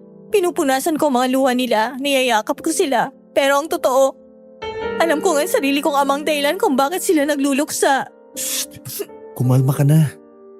Hindi mo kasalanan ang ginagawa ng tatay mo. Wala kang kinalaman doon. Pero pakiramdam ko kasabot na rin ako. Dahil alam ko ang totoo pero wala akong magawa. Ang dumi-dumi ng tingin ko sa sarili ko, Makoy. Huwag mong sabihin yan. Ginawa mo ang tama nang magpadala ka ng sulat sa amin. Pinili mong humingi ng saklolo kahit alam mong delikado para sa buhay mo. Matapang ka, Amihan. Gusto ko na lang talagang magpakamatay minsan para matapos na tong konsensya ko. Kaya naman tumakas palayo dito. Pero saan naman ako pupunta? Wala naman akong ibang kamag-anak. At kung tatakas ako, sino na lang matitira para sa mga tao dito? Uubusin lang sila ni na Lola Anting. Walang mauubos at walang mapapakamatay. Nandito na kami ni Lolo. Hindi na kayo mag-iisa sa labang to. Natatakot ako para sa inyo. Akala ko talaga nung totoong albularyong darating para tulungan kami. Ayon sa nagbalita sa akin tungkol sa inyo. Pero nang makita ko kayo ng lolo mo nagsusugal at nagpapayabangan pa ng pera, nawalan na ako ng pag-asa. Kaya nga kanina pa kita itinatabi paalis eh. Ayokong kayo pang maging susunod na biktima. Wala kang dapat ipag-alala.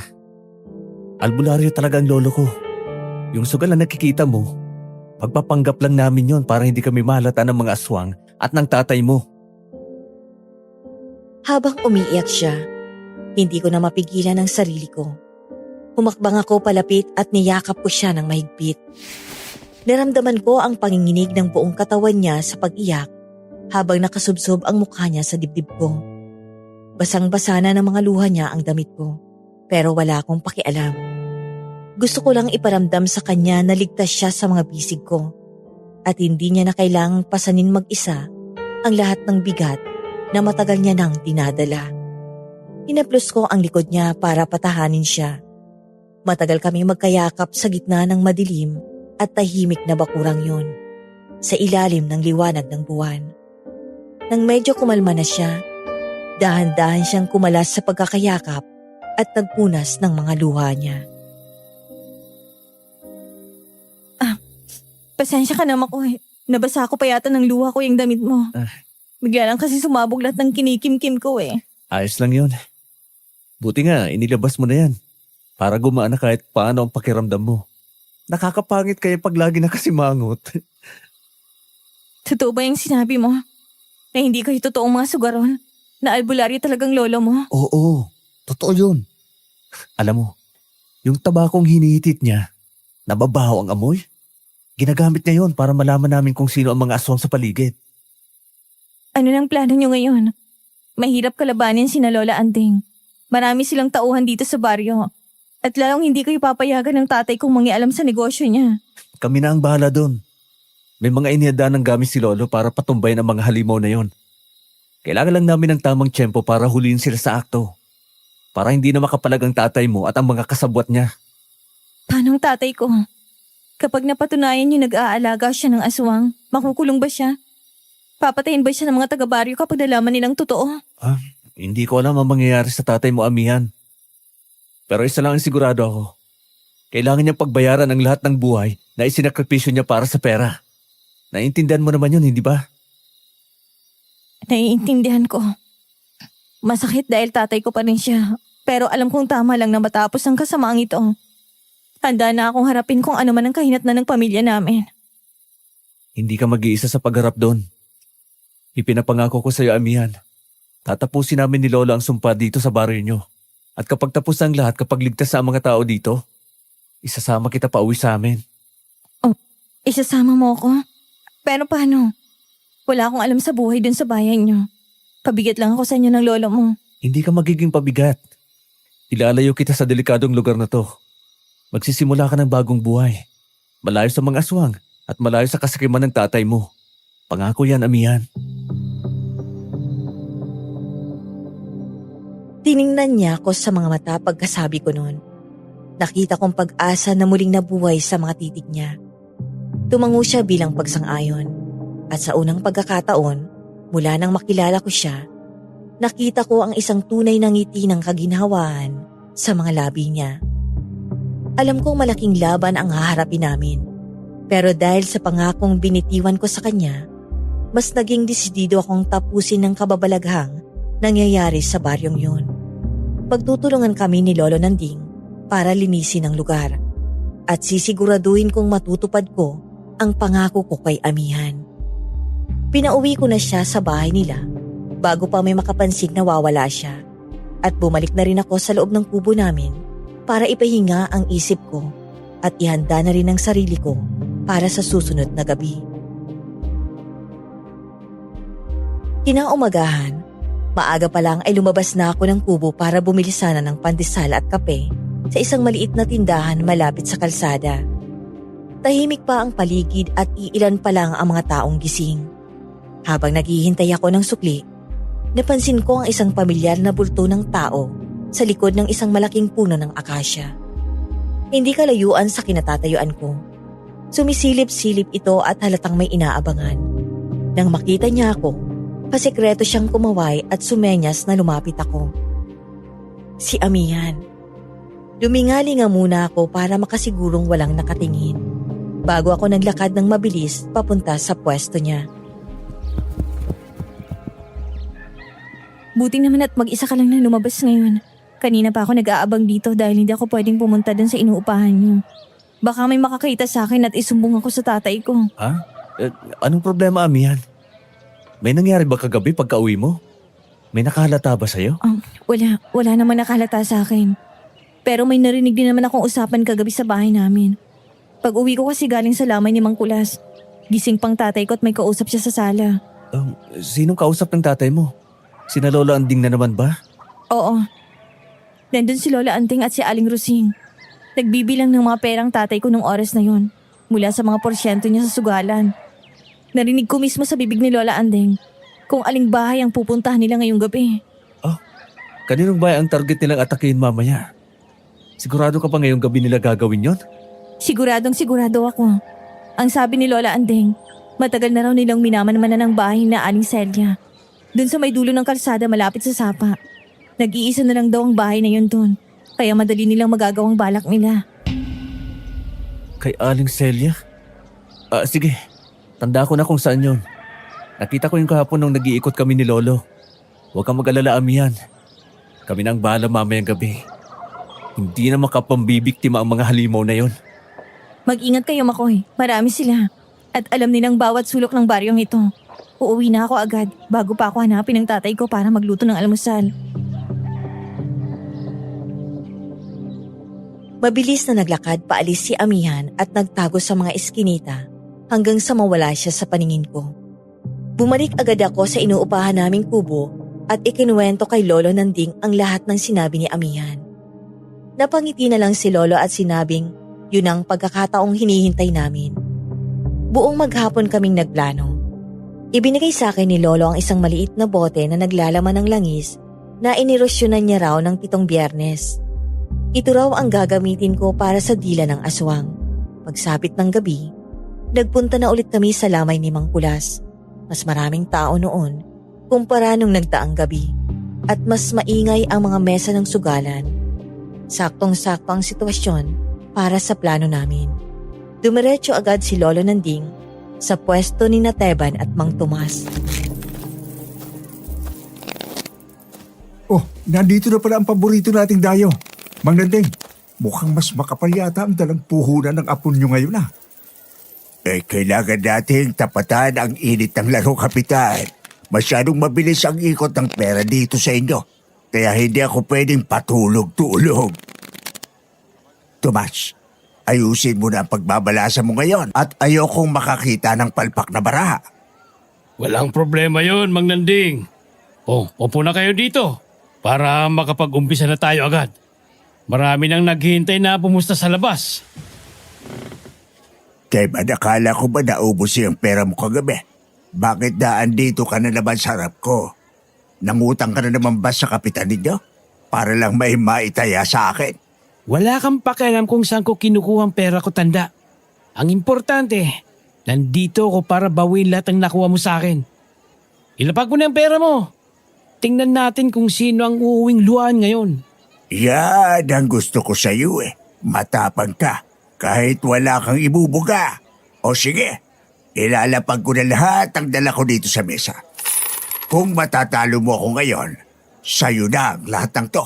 Pero kapag ako naman ang nadalo, luluhod ka sa harap ko at sasabihin mong wala kang kwentang manlalaro. Aba, sinusubukan mo talagang pasensya ko ha. Sige, umpisa na natin to. Tomas, ibaba mo na yung mga baraha bago ko pa masapak tong matandang to. Lolo, sigurado pa kayong itatayan nyo lahat yan? Baka naman masyadong mainit ang ulo nyo ngayon.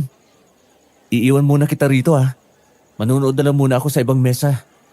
Nakakakaba kayong maglaro O sige, lumayo-layo ka muna at baka mabaligan pa kita kapag minalas ako.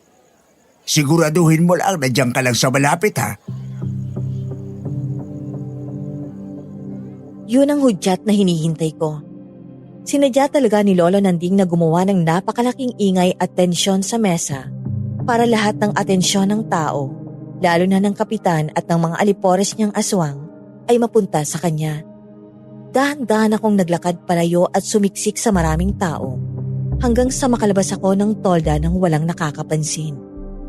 Ginamit ko ang madidilim na eskinita ng baryo para makapunta sa bahay ni Aling Celia malapit sa sapa. Wala nang tao sa kalsada dahil halos lahat ay nasa lamay. Pagdating ko sa tapat ng bahay ni Aling Celia, patay na ang mga ilaw sa loob. Nagmasid muna ako sa paligid at nakinig. Wala akong narinig kundi ang huni ng mga insekto. Gumapang ako papasok sa silong ng bahay. Mababa lang ang sahig na kawayan, kaya kinailangan kong dumapa ng tuluyan para makapasok. Amoy lupa at mga nabubulok na dahon ang buong silong. Pumwesto ako sa pinakagitna, sa mismong tapat ng kwarto ni Aling Celia, base sa pwesto ng bintana sa itaas. Inilabas ko ang maliit na bote ng langis at binuksan yun. Naghintay ako sa dilim. Halos hindi ako humihinga para lang pakiramdaman ang anumang tunog mula sa itaas. Lumipas ang halos 1 oras na pag-abang ko doon sa ilalim ng bahay na Aling Celia. Nangangawit na ang leeg at mga braso ko. Pero pinilit kong wag gumalaw. Maya-maya pa, nakarinig ako ng mahinang kaluskos. Palapit doon mismo sa silong. May kung anong mabigat na bulto na gumagapang papasok at palapit ng palapit sa pwesto ko. Pinigil ko ang hininga ko. Huminto ang aswang. Ilang di pa lang ang layo sa akin, sa tapat mismo ng kwarto ni Aling Celia. Wala itong kaalam-alam na nandun din ako sa ilalim at pinapanood siya. Paano ba naman, bago ako umalis kanina, pinabaunan ako ni Lolo Nanding ng isang anting-anting na tagabulag. Dahil doon, hindi ako makikita, maaamoy o maririnig ng halimaw na yun. Sa tulong ng konting liwanag ng buwan na tumatagos sa ilalim ng bahay, nakita ko kung paano dahang-dahang lumabas mula sa bibig nito ang isang napakanipis na bagay. Kulay itim yon sa paningin ko at mukhang basang-basa ng laway dahil kumikislap ito sa pagtama ng liwanag. Parang isang buhay na sinulid na kusang humahaba pa itaas. Dila ng aswang yon. Pinapadaan niya yung dila niya paakyat dun sa butas sa sahig na kawayan para tumusok sa balat ni Aling Celia na natutulog sa itaas. Nang nakalawit na ng gusto ang dila pataas at abalang-abala na yung aswang, mabilis kong isinawsaw ang daliri ko sa bote ng langis ni Lolo Nanding. Dahan-dahan akong gumapang palapit. Nang puno na ng langis ang mga daliri ko, bigla kong hinawakan ng mahigpit ang dila nito at pinihilan yon ng buong puwersa. Parang nakuryente ang dila nito sa pagdampi ng inerasyon ng langis. Bigla itong umurong ng napakabilis, kasabay noon ng isang matining at nakabibing tili ng halimaw. Impit na impit ang sigaw nito, halatang nasasaktan ng sobra at napapaso. Nagpumiglas ito, at nang sa wakas ay mabitawan ko ang dila niya, mabilis siyang nagtatakbo palayo sa bahay ni Aling Celia. Hindi ako lumabas agad. Hinintay ko munang tuluyang mawala ang tunog bago ako nagmadaling gumapang palabas ng silong. Nagtagumpay kami, ligtas si Aling Celia.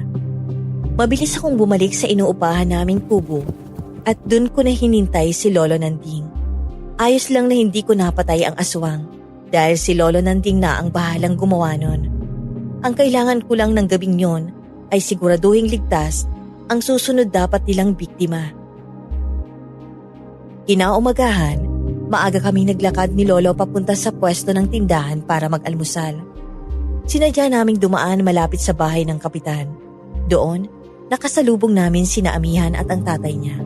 Pero ang nakakuha ng atensyon namin ay si Aling Rusing na nagwawali sa bakuran ng kapitan. May malaking paso siya sa gilid ng labi niya, namamaga at nagnanaknak. Nakabalot ng panyo ang kalahati ng mukha niya, pero halatang halata ang sugat. Nagkatinginan kami ni Amihan at alam naming dalawa na gumana ang plano namin kagabi. Magandang umaga po, Kapitan. Ang aga niyo yatang gumising ngayon. Hindi ba kayo napuwes sa naging laro kagabi? Magandang umaga rin pala sa'yo, Amihan. Magandang umaga, Kapitan. Papunta sana kami dyan sa tindahan para magkape. Si Aling Rusing ba yan? Anong nangyari sa mukha niya at mukhang namamaga ang bibig niya? Oo nga po. Napasok po ba kayo, Aling Rusing? Mukhang sakit niya na.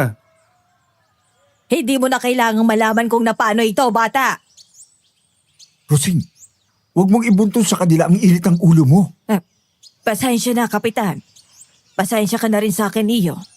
Hindi lang talaga magandang pakiramdam ko ngayon. May aksidenteng nangyari kay Rosing kagabi. Natapunan siya ng kumukulong mantika habang nagluluto sa bahay niya. Kaya nandito siya ngayon para magamot. Wala lang yan. Mang Nanding, pwede ba tayong mag-usap saglit? Tayong dalawa lang sana. Aba, ay oo naman, Kapitan.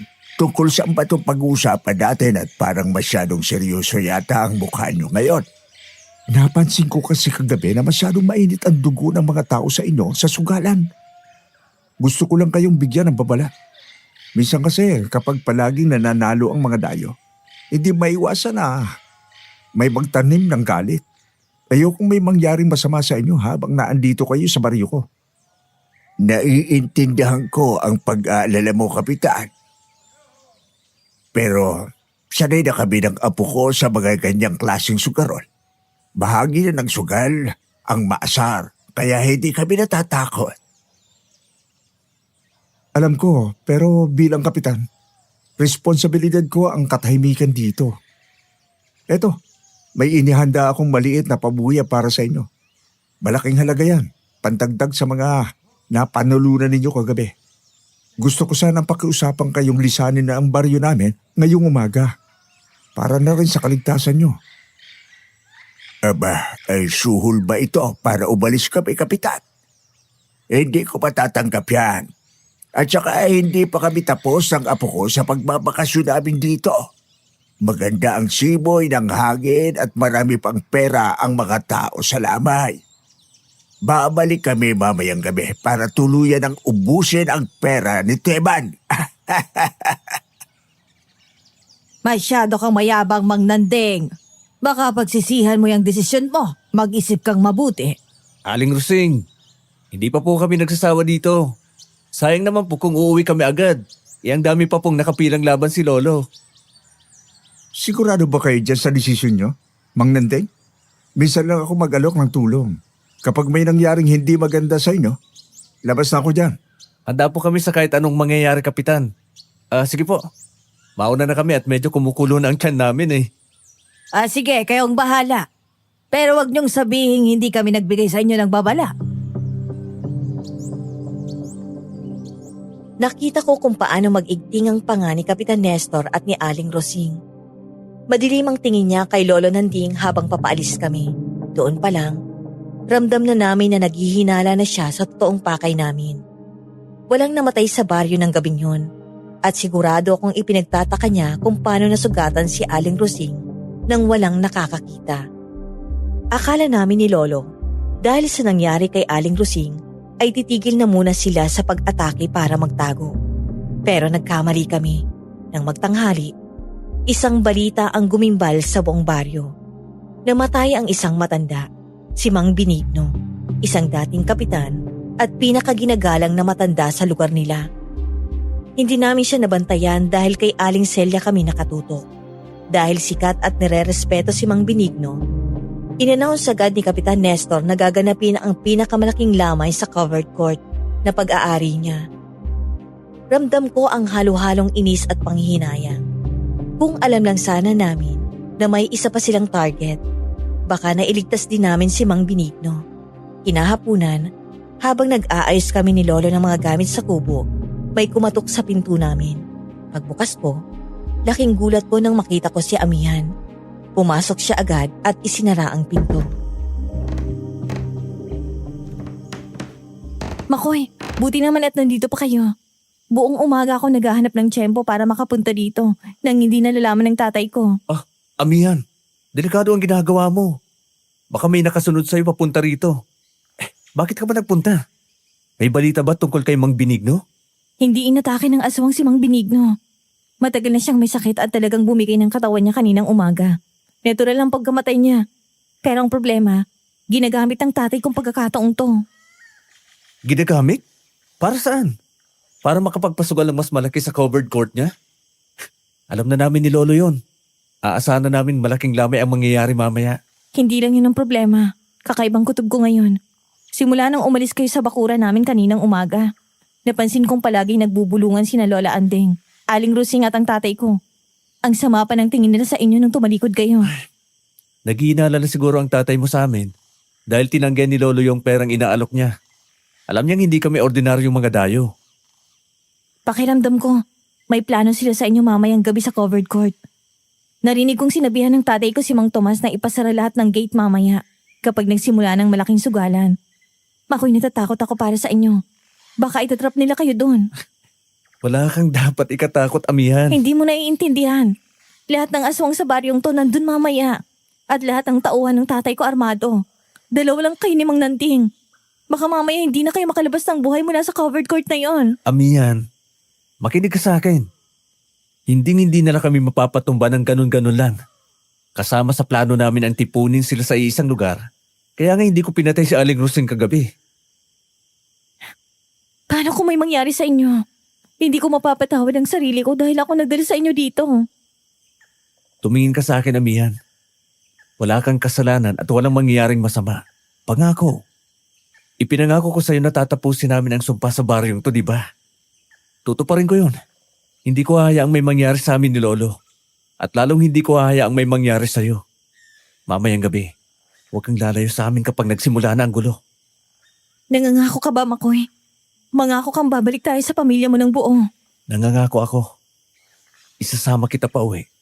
Panghawakan mo yan. Nakita ko ang takot at panginginig ni Amihan. Punong-puno ng pag-aalala ang mga mata niya. Hindi ko napigilang hawakan ang magkabilang pisngi niya para pakalmahin siya. Mainit ang mga luha niyang pumatak sa mga kamay ko. Inilapit ko ang sarili ko sa kanya at pinunasan ang mga luha niya gamit ang hinlalaki ko. Kahit alam kong malaki ang posibilidad na tama siya sa mga hinala niya, hindi ko pwedeng ipakita sa kanyang natatakot din ako.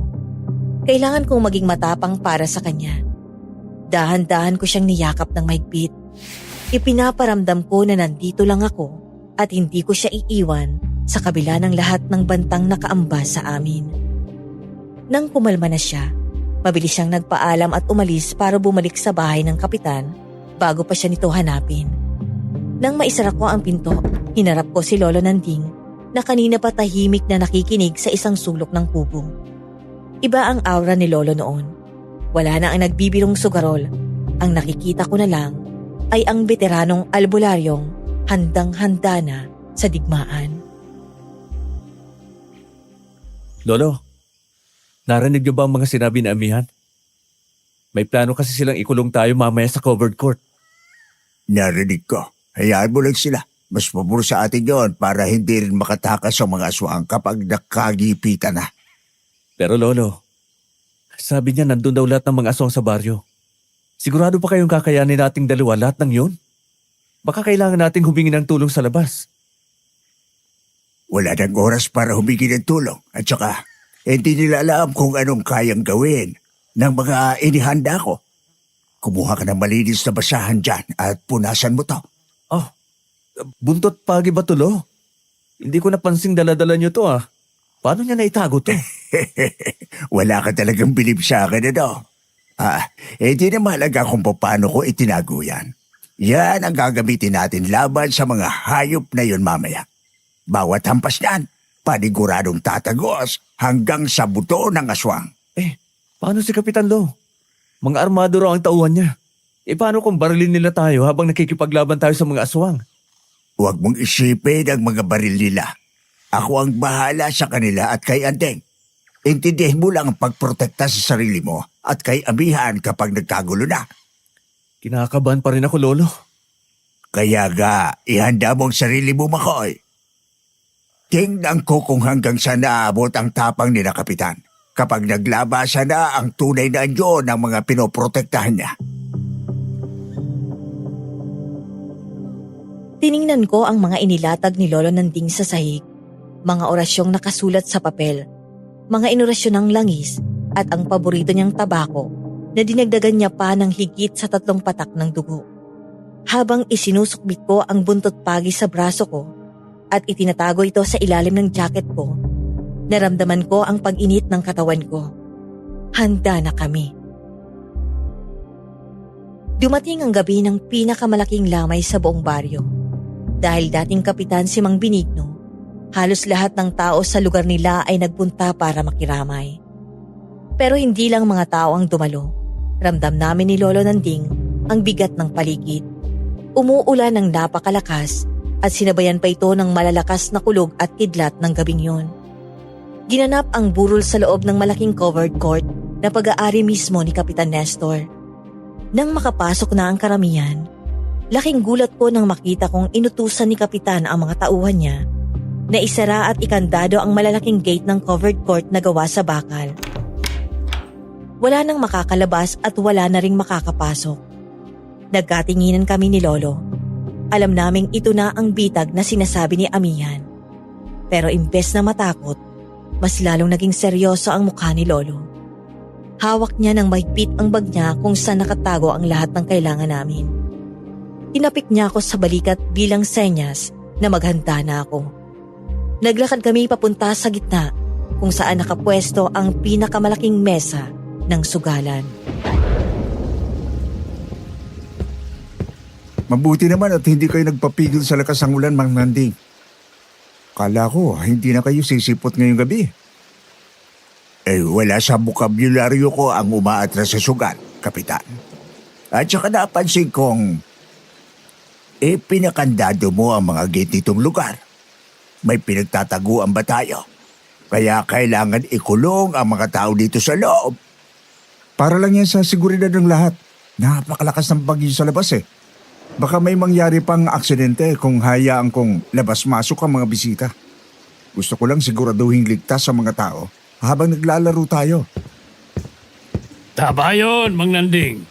Tsaka para walang tatakbo kapag natalo ng malaki. Oh, dito tayo sa espesyal na mesa. Kayo lang, si Kapitan at si Lola Anding ang maglalaro. Malaki ang taya dito, kaya hindi pwedeng sumali ang mga walang pondo. Magandang gabi sa inyo, mga dayo. Matagal-tagal na rin akong hindi nakakahawak ng baraha. Pero dahil espesyal ang gabing ito, naisipan kong sumali. Balita ko kasi, napakaswerte niyo raw. Gusto kong malaman kung totoo yun. Malalaman mo rin mamaya, Andeng. Pero bago ang lahat, napansin kong parang uhaw na uhaw ka. Kanina ka pa nakatingin dyan sa liig ng apo ko. Ay anong sinasabi mo sa nanay ko, Dayo? May pinupunto ka ba? Nandito ka pala, Roseng. Wala naman. Nagbibiro lang ako. Ikaw, kumusta? Mukhang hindi pa yata magaling yung sugat mo ah. Mukhang nabubulok na yung bibig mo. Masakit ba? Mang Nanding, mukha yatang may laman niyang sinasabi mo. Huwag mong biruin ang ganyan sina Rusing at Lola Anding. Dahil hindi sila kagaya ni Teban. Ang mabuti pa, umpisa na natin to. Lolo, nakita ko sa Amihan doon sa may lutaan banda. Gusto niyo po bang kumuha muna ako ng kape bago kayo mag-umpisa? Huwag na. Dito ka lang sa likod ko. Hindi ako mag-uumpisa nang hindi ko nasisindihan tong bagong tabakong inihanda ko. Malamig ang gabi. Kailangan nating pampainit. Sige lang, gawin niyo lang kung anong magpapalakas ng loob niyo. Tomas, ibigay mo na ang mga baraha para matapos na to. Kinuha ni Lolo Nanding ang tabako mula sa bulsa niya. Ito yung tabako na dinagdagan niya ng mas maraming patak ng dugo at inurasyonan ng napakatagal kanina sa kubo. Pagkakiskis niya ng posporo, dahan-dahan niya itong itinapat sa dulo ng tabako. Pagkasindi pa lang, napakakapal na usok agad ang ibinuga ni Lolo. Kung mabaho na yung nauna niyang ginamit, mas doble o triple pa ang sangsang nito. Amoy na amoy ang lansa ng sariwang dugo na parang iniihaw na bulok na karne. Halos masuka ako kahit nakatayo ako sa likod niya. Pero pinilit kong tiisin at tinakpan ko na lang ang ilong ko. Nakita ko kung paano magtakip ng ilong ang mga normal na tao sa paligid namin. Lalo na si Mang Tomas na halos maiyak sa usok. Pero ang atensyon namin ni Lolo ay na kay Lola Andeng. Diyos ko namang Nanding. Ano naman ba yung hinihit-hit mo ngayon? Lalo yatang bumaho. Hindi ko makita yung bara sa sobrang hapdi sa mata ko. Tumahimik ka, Tomas. Mang Nanding, pwedeng mas ibuga mo pa papunta dito sa pwesto ko yung usok mo. Parang bigla kong nakaramdam ng matinding gutom. Gusto mo ba talaga ng usok na to, Andeng? O sige, eto. Sana mabusog ka. Hindi. Nay, huwag kayong magpautos sa kanya. Isa siyang... ang balat ko. Nasusunog ang balat ko. Anong ginawa mo sa akin? Walang hiya ka. Sinasabi ko na nga ba, kayo ang umatake sa akin kagabi. Anong ginawa mo kay Andeng? Anong inilagay mo dyan sa tabako mo, tanda? Bakit namumula at nagpapaltos ang balat niya? Orasyon. Orasyon na papatay sa mga halimaw na katulad nyo. Akala nyo ba hindi ko alam kung anong ginagawa nyo dito sa baryo? Matagal na naming alam kung sino ang mga pumapatay dito. Sinasabi ko na nga ba? At mga pakialamero kayo? Sinabi ko na sa inyo kaninang umaga na umalis na kayo, pero nagbatigas pa kayo. Ngayon, pareho kayong mamamatay dito. Wala makakalabas ng buhay sa covered court na ito. Huwag, Tay! Ibaba mo yung baril mo! Huwag mong itutok sa kanila yan! Biglang sumulpot si Amihan mula sa likuran at mabilis na pumagitna sa amin ni Kapitan Nestor. Itinutok kasi ng kapitan ang isang kalibre 45 direkta sa ulo ni Lolo Nanding. Sa mga oras na yon, nagkakagulo na sa buong covered court. Nang mapasigaw si Lola Anding, hindi niya na nakontrol ang anyo niya. Unti-unting umusli ang mga pangil niya, umaba ang mga kuko niya, at namula ang mga mata niya. Ganon din ang nangyari kay Aling Rosing at sa ilan pang matatanda na nakaupo sa paligid namin. Nang makita ng mga inosenteng taga-baryo ang pagbabagong anyo ng mga kapitbahay nila, nagsimula silang magpanik. Nagsigawan ng mga tao, nagtulakan papunta sa mga gate, pero dahil nakakandado ang mga ito, wala silang mapuntahan. Natrap ang mga tao sa loob kasama ang mga halimaw, pero ang pinakamalaking tensyon ay ang nangyayari sa harapan namin, kung saan nakatayo si Amihan para harangan ng baril ng sarili niyang ama. Tumibig ka dyan, Amihan! Huwag kang makialam dito kung ayaw mong ikaw ang unahin ko! Lumayo ka sa mga layong yan! Hindi ako aalis dito! Kayo ang dapat tumigil, Tay! Hindi niyo ba nakikita ang ginagawa niyo? Pinapatay niyo mga kabaryo natin para lang sa pera! Ginagawa ko to para yumaman tayo! Para magkaroon ng laman ang sikmura mo! Umalis ka dyan dahil katapusin ko na ang pangingialam ng matandang yan! Mamamatay tao ka! Sabihin mo sa kanilang lahat ang totoo! Ako ang nagpadala ng sulat kina Makoy para pumunta sila dito. Ako ang nagsuplong sa inyo dahil hindi ko na masikmura ang mga ginagawa niyong pagpatay. Walang iya kang bata ka? Ako ang nagpakain sa'yo? Ako ba ang ipanagkanulo mo? Ganyan ba ang igaganti sa lahat ang ginawa ko para sa'yo? Wala na akong pakialam sa mga ginawa mo kung galing naman yan sa dugo ng mga inosenteng tao. Halimaw ka rin, Itay. Mas masahol ka pa sa mga aswang na pinapakain mo dito. Kapitan, ibaba nyo na yung baril nyo. Wala na kayong kawala. Alam na ng buong baryo ang katotohanan.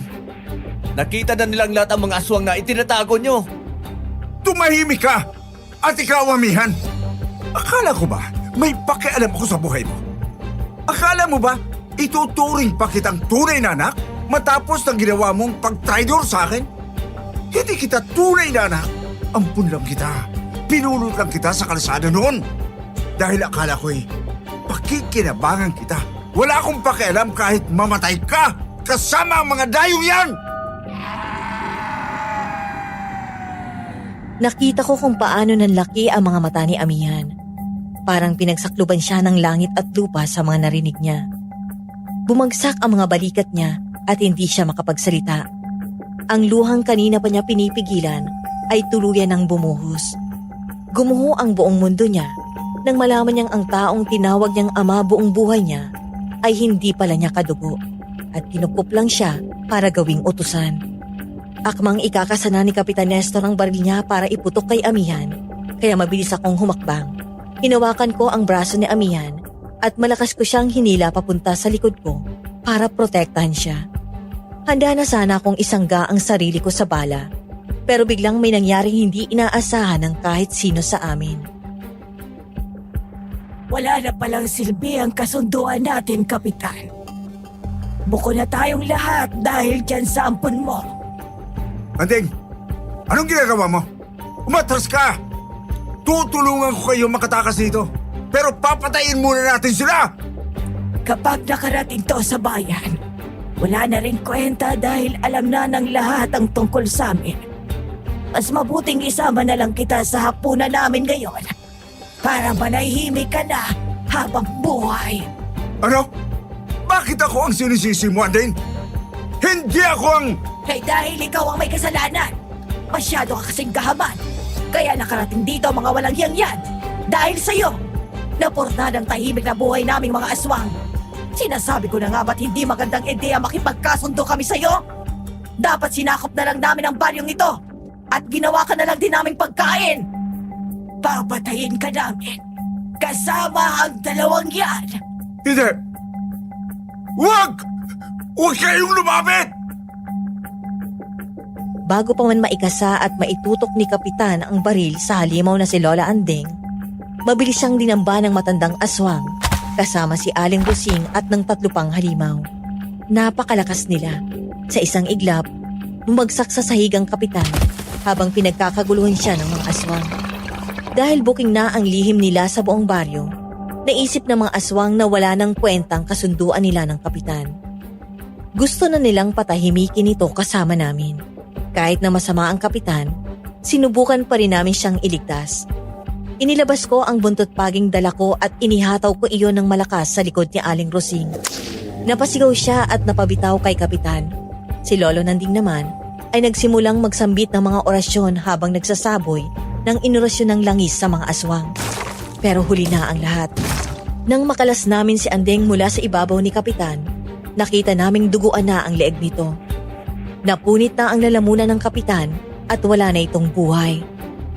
Hindi nyo kami matatalo dito, albularyo. Kaming mga aswang ang maghahari sa baryong ito.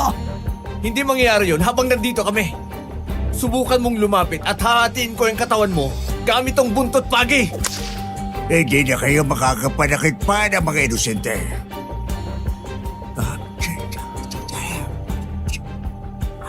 Amihan, huwag kang aalis sa likod ko.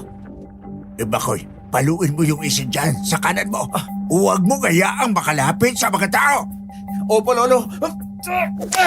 Mga walang hiya kayo, mga wala kayong kaluluwa. Bumalik kayo sa dilim kung saan kayo nararapat. Walang tigil ang paghampas ko ng buntot pagi. Bawat tama nito sa balat ng mga aswang, umuusok ito at nag-iiwan ng malalim na sugat.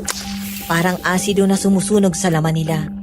Umiiyak sa sakit ang mga halimaw na sina Andeng at Rosing habang tinatamaan sila ng malalakas na orasyon ni Lolo Nanding na pumaparalisa sa paggalaw nila. Ganon din ang iba pang aswang sa paligid. Dahil sa panghihina ng mga halimaw, dito na kumuha ng lakas ng loob ang mga taga-baryo. Imbes na matakot at magtago, pinulot nila ang mga upuang bakal, mga kahoy at kahit anong pwedeng maging sandata na nakita nila sa loob ng covered court. Pinagtulong-tulungan nilang puyugin ang mga aswang para makaganti sa pagkamatay ng mga kaanak nila. Wala nang nagawa sina Andeng at Rosing sa tindi ng mga hampas ko ng buntot pagi, sa tapang ng mga orasyon ni Lolo at sa galit ng mga tao. Tuluyan silang nalagutan ng hininga.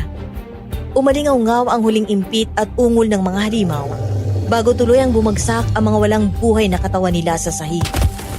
Namatay sila dun mismo sa lugar kung saan nila ginawang negosyo ang buhay ng mga inosente. Matapos ang laban, naiwan ng mga taga-baryo na naghahabol ng hininga. Pilit pinoproseso ang madugo at malagim na nasaksihan nila ng gabing yun.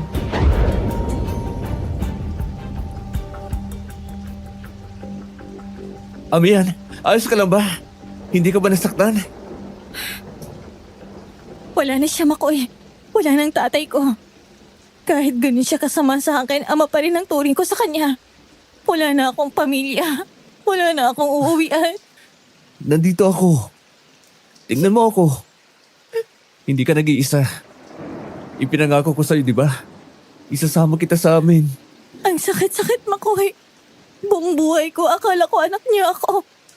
Ginawa lang pala niya akong alipin. Wala pala akong alaga. May halaga ka. Napakahalaga mo. Dahil iniligtas mo ang buong baryong to. Kung hindi dahil sa sulat mo, mas marami pang namatay dito. Hayaan mo siyang umiyak, Makoy. Kailangan niyang ilabas lahat ang bigat na dala niya. Amihan na. Tapos lang lahat. Ligtas na kayo. Maraming salamat po, Mang Nanding. Maraming salamat po sa pagligtas niyo sa amin dito. Uuwi na tayo. Kukunin natin ang mga gamit mo sa banyo at aalis na tayo rito. Magsisimula tayo ng bagong buhay, Amihan. Tumila na ang ulan at dahang-dahang sumikat ang araw. Matapos ang napakahabang gabi, napagkasundoan ng lahat ng mga taga-baryo na sunugin ang mga bangkay ng mga aswang. Tinipo nila ang mga ito at sinunog hanggang sa maging abo para siguraduhin wala nang matitirang bakas ang mga halimaw na bumiktima sa mga mahal nila sa buhay. Pati ang totoong nangyari kay Kapitan Nestor. Inilihim na rin nila sa mga pulis sa bayan. Sinabi na lang nila na nagkagulo sa saklaan na naging dahilan ng pagkamatay niya. Napagkasunduan ng buong baryo na ibao na lang sa limot ang lahat ng malagim na nangyari para makapagsimula sila ulit ng tahimik at payapa. Siyempre nagdadalamhati pa rin si Amihan. Hindi madaling tanggapin na ang taong nagpalaki sa kanya ay wala palang pakialam kung mamatay siya. Umiyak siya ng umiyak sa harapan ko nung umagang yun. Niyakap ko siya ng napakahigpit at hinayaan ko siyang ibuhos lahat ng sakit. Ipinaparamdam ko sa kanya na hinding-hindi siya mag-iisa. Nang kumalma siya, sinamahan ko siyang kunin ang iilang damit at gamit na mahalaga sa kanya doon sa bahay nila. Hindi na siya lumingon pa sa bangkay ng kapitan. Tuluyan niya nang iniwan ang lahat ng trauma at sakit sa baryong yun. Kinahapunan, nakaalis na kami sa baryo at sumakay na ng bus pa uwi sa probinsya namin. Tahimik ang biyahe. Nakaupo si Amihan sa tabi ko. Sa sobrang pagod at puyat niya sa mga nakaraang araw at sa dami ng iniyak niya, nakatulog siya agad habang nakasandal ang ulo niya sa balikat ko. Tinitigan ko ang mukha niya noon at ipinangako ko sa sarili kong aalagaan ko siya habang buhay. Lumingon ako sa likurang upuan kung saan nakapwesto si Lolo Nanding. Nakasandal siya doon, nakangiti habang nakatingin sa labas ng bintana. At sa pagkakataong yun, ang hinihit-hit niya ay isang normal na tabako na lang na binili niya sa terminal.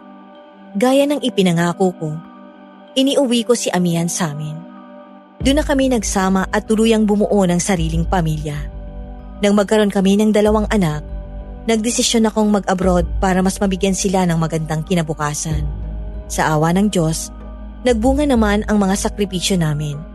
At nagbigay ito sa amin ng pagkakataong mamuhay ng masagana dito sa syudad kung saan kami nakatira hanggang sa mga araw na ito.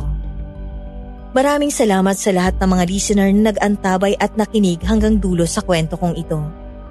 Maraming salamat din po sa buong team ng Kwentong Takip Silim dahil nabigyan ng boses ang naging karanasan namin ni Lolo Nanding. Muli, ako po si Makoy. Hanggang dito na lang po mga katakip silim. Napakabigat at talagang nakakakilabot ng kwentong ibinahagi sa atin ngayon ni Sender Makoy. Isang malinaw na paalala na minsan, mas nakakatakot pa ang kasakiman ng kapwa natin tao kaysa sa mismong mga halimaw na nagtatago sa dilim. Pero nakakatuwa ring malaman na sa kabila ng madilim at madugong karanasan nila sa baryong yun, nauwi pa rin sa maganda ang tadhana ni Makoy at Amihan. Maraming salamat sa inyong lahat na sumama at nakinig sa kwento natin ngayong araw. Kayo ba? Anong gagawin nyo kung sakaling malagay kayo sa sitwasyon ni Makoy at Lolo Nanding? I-comment nyo lang dyan sa ibaba dahil nagbabasa ako ng mga komento nyo. Siyempre, kung nagustuhan nyo ang kwento natin, huwag nyo rin pong kalimutang mag-like, mag-subscribe at i-hit ang notification bell para laging updated sa mga bagong uploads natin araw-araw. Hanggang sa muli, mga katakip silim. Mag-ingat tayong lahat palagi. Napakinggan niyo po ba ang ating kwento hanggang dulo? Huwag niyo pong kalimutang mag-iwan ng comments. Maraming salamat po sa pakikinig.